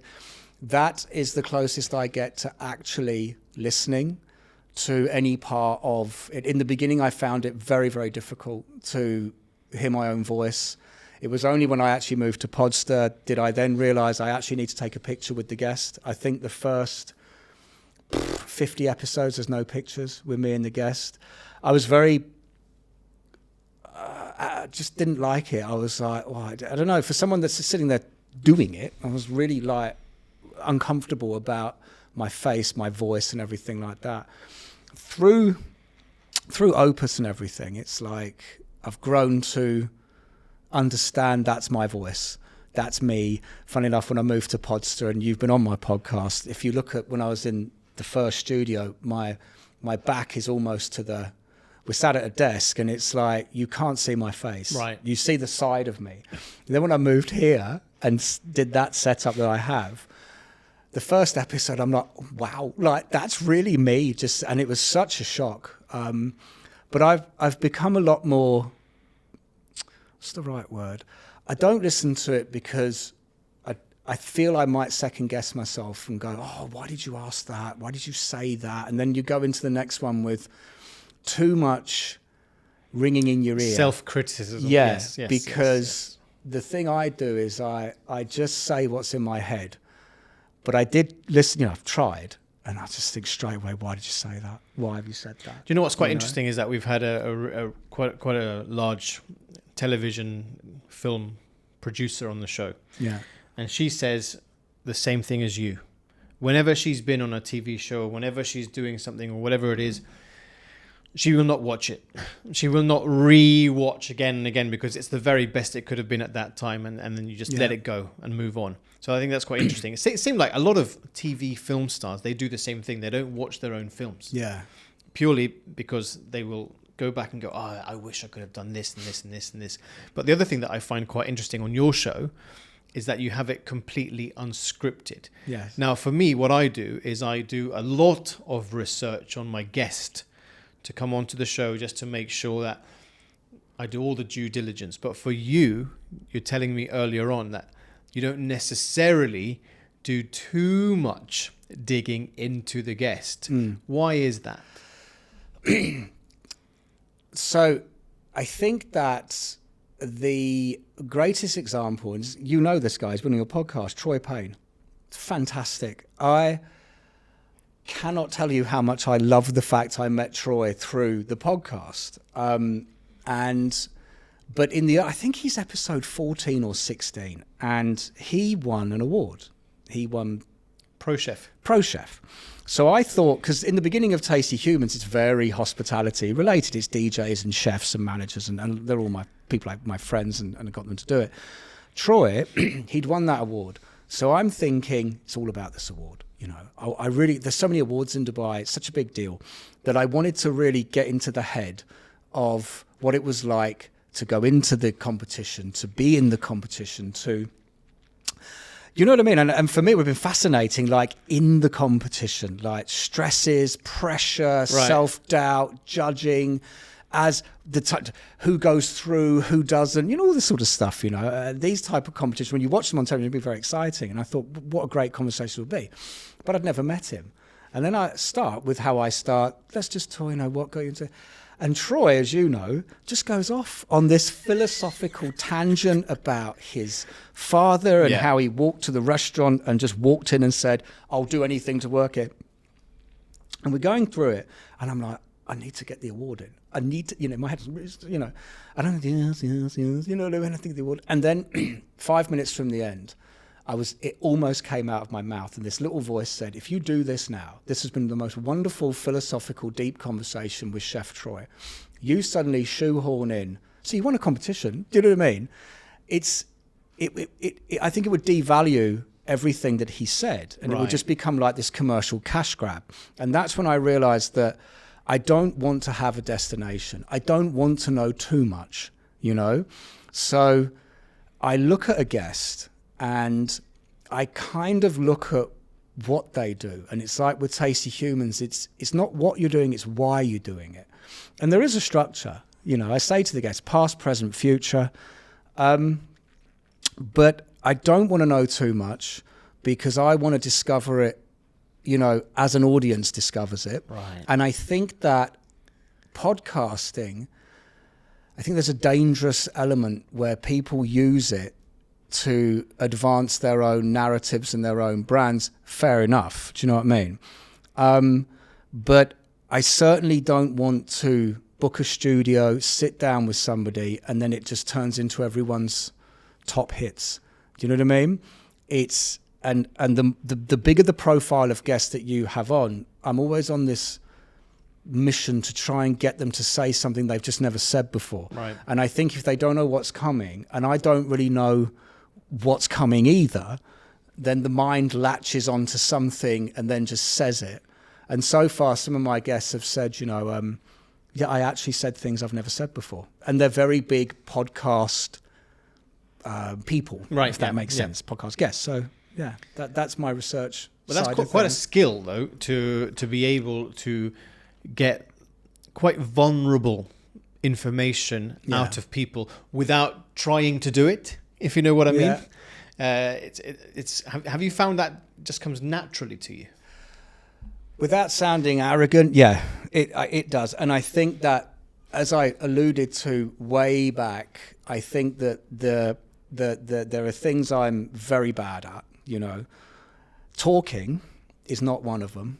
Anyone that knows me, I've been referred to as a veneered BSer. Do you know what I mean? When somebody was very upset with me at work, I've had enough of your veneered, you know, like this. I think that I could put my hands up and say I can be guilty of over-promising because I can be a great salesman. I can tell you all the great things we're going to do and then suddenly, oh, I've got to go and actually get this done. Do you know what I mean? But when it comes to the nightlife side of things and the venues I've worked in and the pressure that you're under and the things you have to say things very quickly to people to get them to either calm down or to relax or, you know, and as I've found, brutal honesty is very good to just punch through somebody's emotions where you just look them in the eye and say, listen, this is what's happening. Right. Do you know what I mean?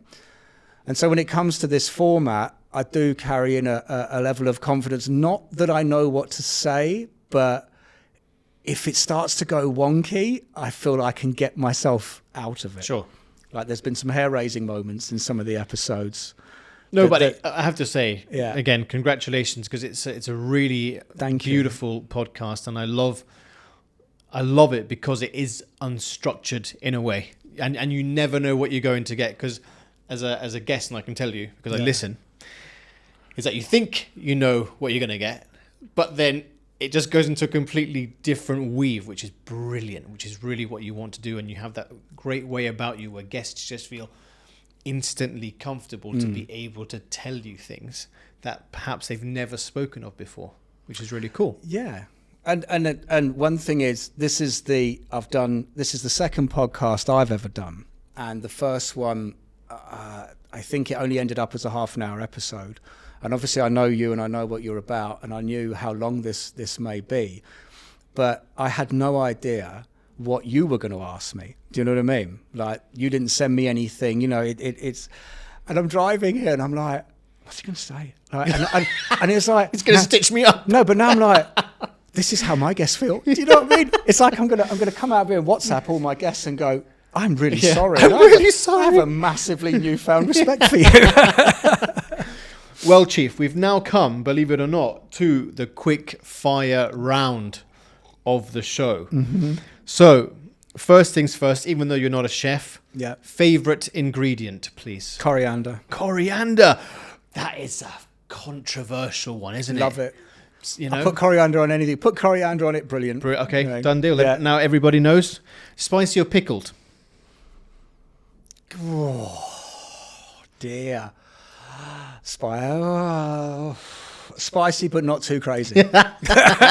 Spicy, but don't take my head off. You know what I mean? Fish and chips or Sunday roast? Oh, I hate you. Sunday roast. Oh, but only just. Pacha or Planet Hollywood?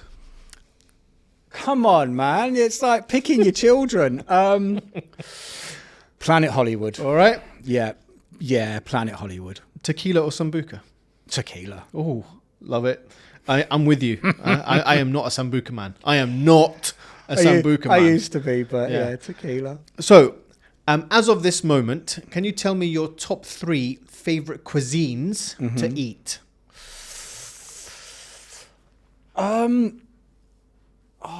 Indian. Yep. Yeah, love it. I'm not cuisines. Cooking. I don't know. I don't know. Bend this into my answer, but open fire cooking. Oh yeah. Okay. When I went, Very good. It's so I'd like wood-fired cooking. Basically. 11 wood fire. 11 like grilling, wood-fired. Stunning. I'm with you. Like barbecue. Yes. Sorry. Okay. So advanced, high-spec barbecue. Okay. Even like low-grade in the desert barbecue. But yeah, barbecue. Okay. Sorry. So Yeah. that's 2. Sorry. Fire. Pizza. Brilliant. Pizza all day long. Yeah. Done. Who would you say then are your top 3 food heroes, but they don't necessarily need to be chefs? Oh, very interesting. Marco Pierre White. The Godfather. The Godfather. Sat in a meeting with him once. Said the funniest thing I've ever heard. I was like a little schoolboy. I was lucky enough to be at the meeting. He said what he said, which I will not repeat. He said what he said. And for the entire meeting, I was like trying to hold in, rupturing with laughter. Brilliant. Absolutely hilarious. I'll never forget it. He's a legend, man. Food heroes. Arel Young, who is a barbecue chef that came and we opened the blacksmith with him. All right, yeah.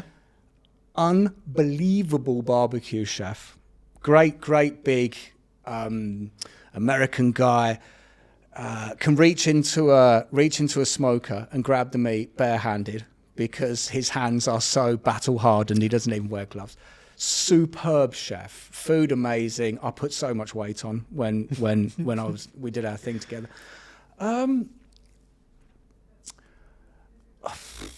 Food. Oh, you've really put me on the spot. Number 3 of my career. I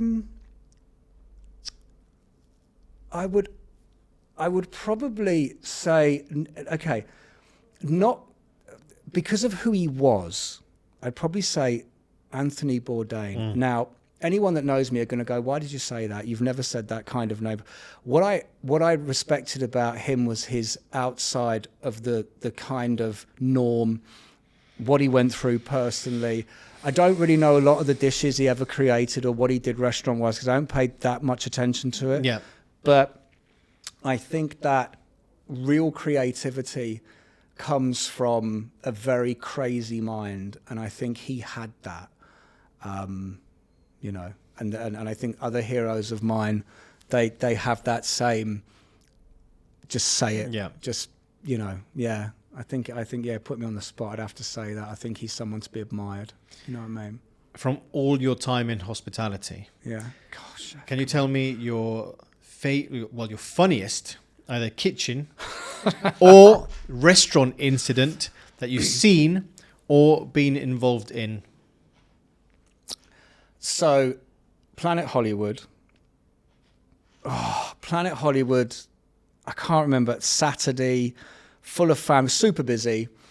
Suddenly, there was a lot of commotion over in one of the areas, and a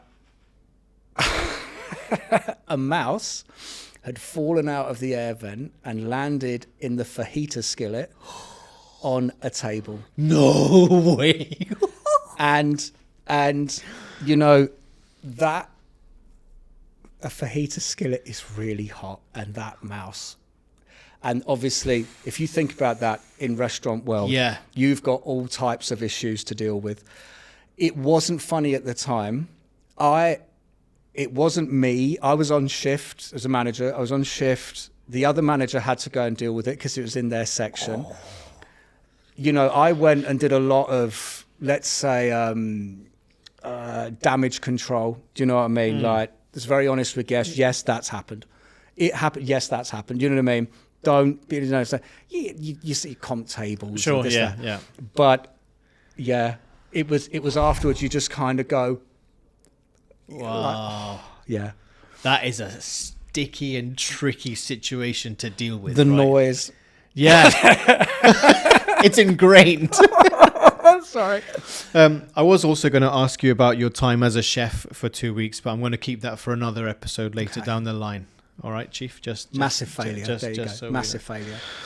What advice would you give to anyone who is wanting to start their journey within service and hospitality? Save our industry, please. You know, the advice is it's all about people. It's all about people. Know your food, know your drinks, know your product. Love it. But it's all about people. You are a person. You are hiring people. You're going to recruit people to serve people. What do people want? What do they do? Why are they here? Why did they come out? Is it a couple? Is it mates? Is it a date? Do you know what I mean? It's like, break the sequence of service. Don't follow the trend. If you can see two people, a man and a woman, are at a table and they're talking to each other and they're like this, why, just because their water glass is empty and the sequence of service says you must refill the water, your hand goes through their faces to grab the water, you've destroyed their little moment. Like, it's all about people. And the other thing, like I say, though, is hospitality is losing a game against staying in.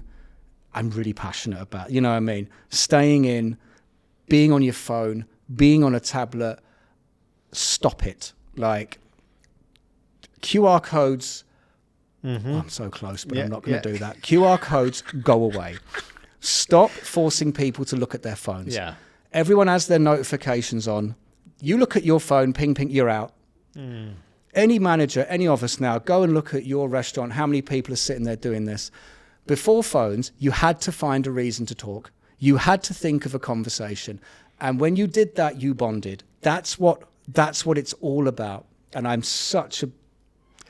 Go to a club, stop filming everything, have a drink and dance, will you? Right. I mean, Love it. Very passionate, yes. Love it. Get into hospitality. It's brilliant. You know what I mean? You have so much fun. You meet so many great people.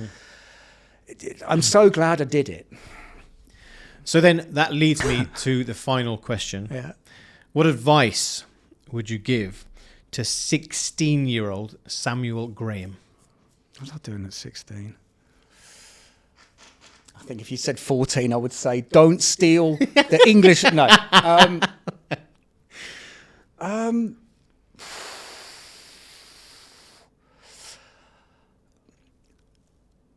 What advice would I give the 16? When I was 16, Jesus.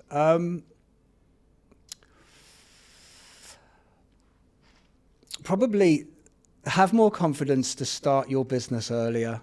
You know, yeah, that would probably be the one. Like I say, I don't want it to sound like some sort of cliche. It's more like when you feel that you care about something deeply, and it's like I can 100% say, without sounding corny or cheesy, that hospitality, it kind of saved me in a way where, you know, I don't know what would have happened if I hadn't have made that decision. To then suddenly be thrust into working with young people and make so many great connections and have so much fun. I was standing in a boiler suit, you know, climbing down holes, and that was going to be my life. And so it's like I loved it so much when you know, and like I said, it's like I think maybe I should have made the jump to start my own business earlier, or I don't know, when I had the pod. Pay more attention, you know, don't be cocky with it. Don't be arrogant with it. Like, you know, just knuckle down and be a bit more humble at that time of my life and not think you're some sort of nightclub guru person. It's like, you know, I think that'd be the thing. When you get to that point, stay really humble. Don't be a cocky so-and-so, because it backfires, you know. Sam, if anybody wanted to get hold of you through social media, how can they do that? Go to Tasty Humans podcast. No. If seriously, Instagram. You know what I mean? I don't know, it's Samuel_Graham. You know. So what I'll do is I'll put all of the details, including the podcast, in the show notes, so that everybody can come to see you. And the only thing that's left for me to say is, it's been an absolute pleasure for you to be here. It's been fascinating to hear your story. I hope I've done you justice. Oh, absolutely. And look, the other thing to say is, regarding the podcast, do not stop, because it is phenomenal. Thank you. Regarding your personal and this business that you've started and this journey, it is needed. We require it, not just locally within the UAE, but globally, because service is one of those things that I'm really passionate about. Same as you, breaking bread over a table with a stranger is one of the things that brings joy to life. And hospitality is a phenomenal industry that breathes life into everything that we do. So please do not stop. Well, the robots are coming. And if you don't want to be replaced by one, don't act like one. Right, exactly. Thank you so much for being here. Thank it's been you for amazing. having me. I've really enjoyed it. Thank you. Just another incredible and fascinating conversation. Sam, thank you so much for sharing your phenomenal journey and your insights into building experiences that bring people together. It's so important. And by the way, make sure to also go and check out his podcast, Tasty Humans. If you want to see more of what Sam is doing, as always, head over to the show notes. To everyone listening or watching, if you've enjoyed this show, well, there's a couple of ways for you to support us. Don't forget to share the episode with as many people as possible, as we can really inspire a lot of people from the conversations we have. We could spark something within them. And don't forget to leave a 5-star review on any podcast platform. It really helps for people to discover us from all over the world. Equally, a huge thank you to Valrhona for supporting the show and making this content possible.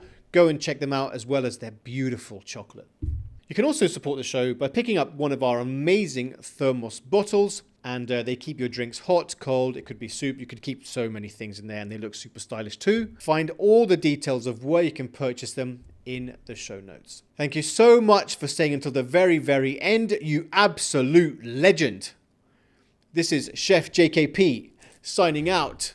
Until next time, food is memories.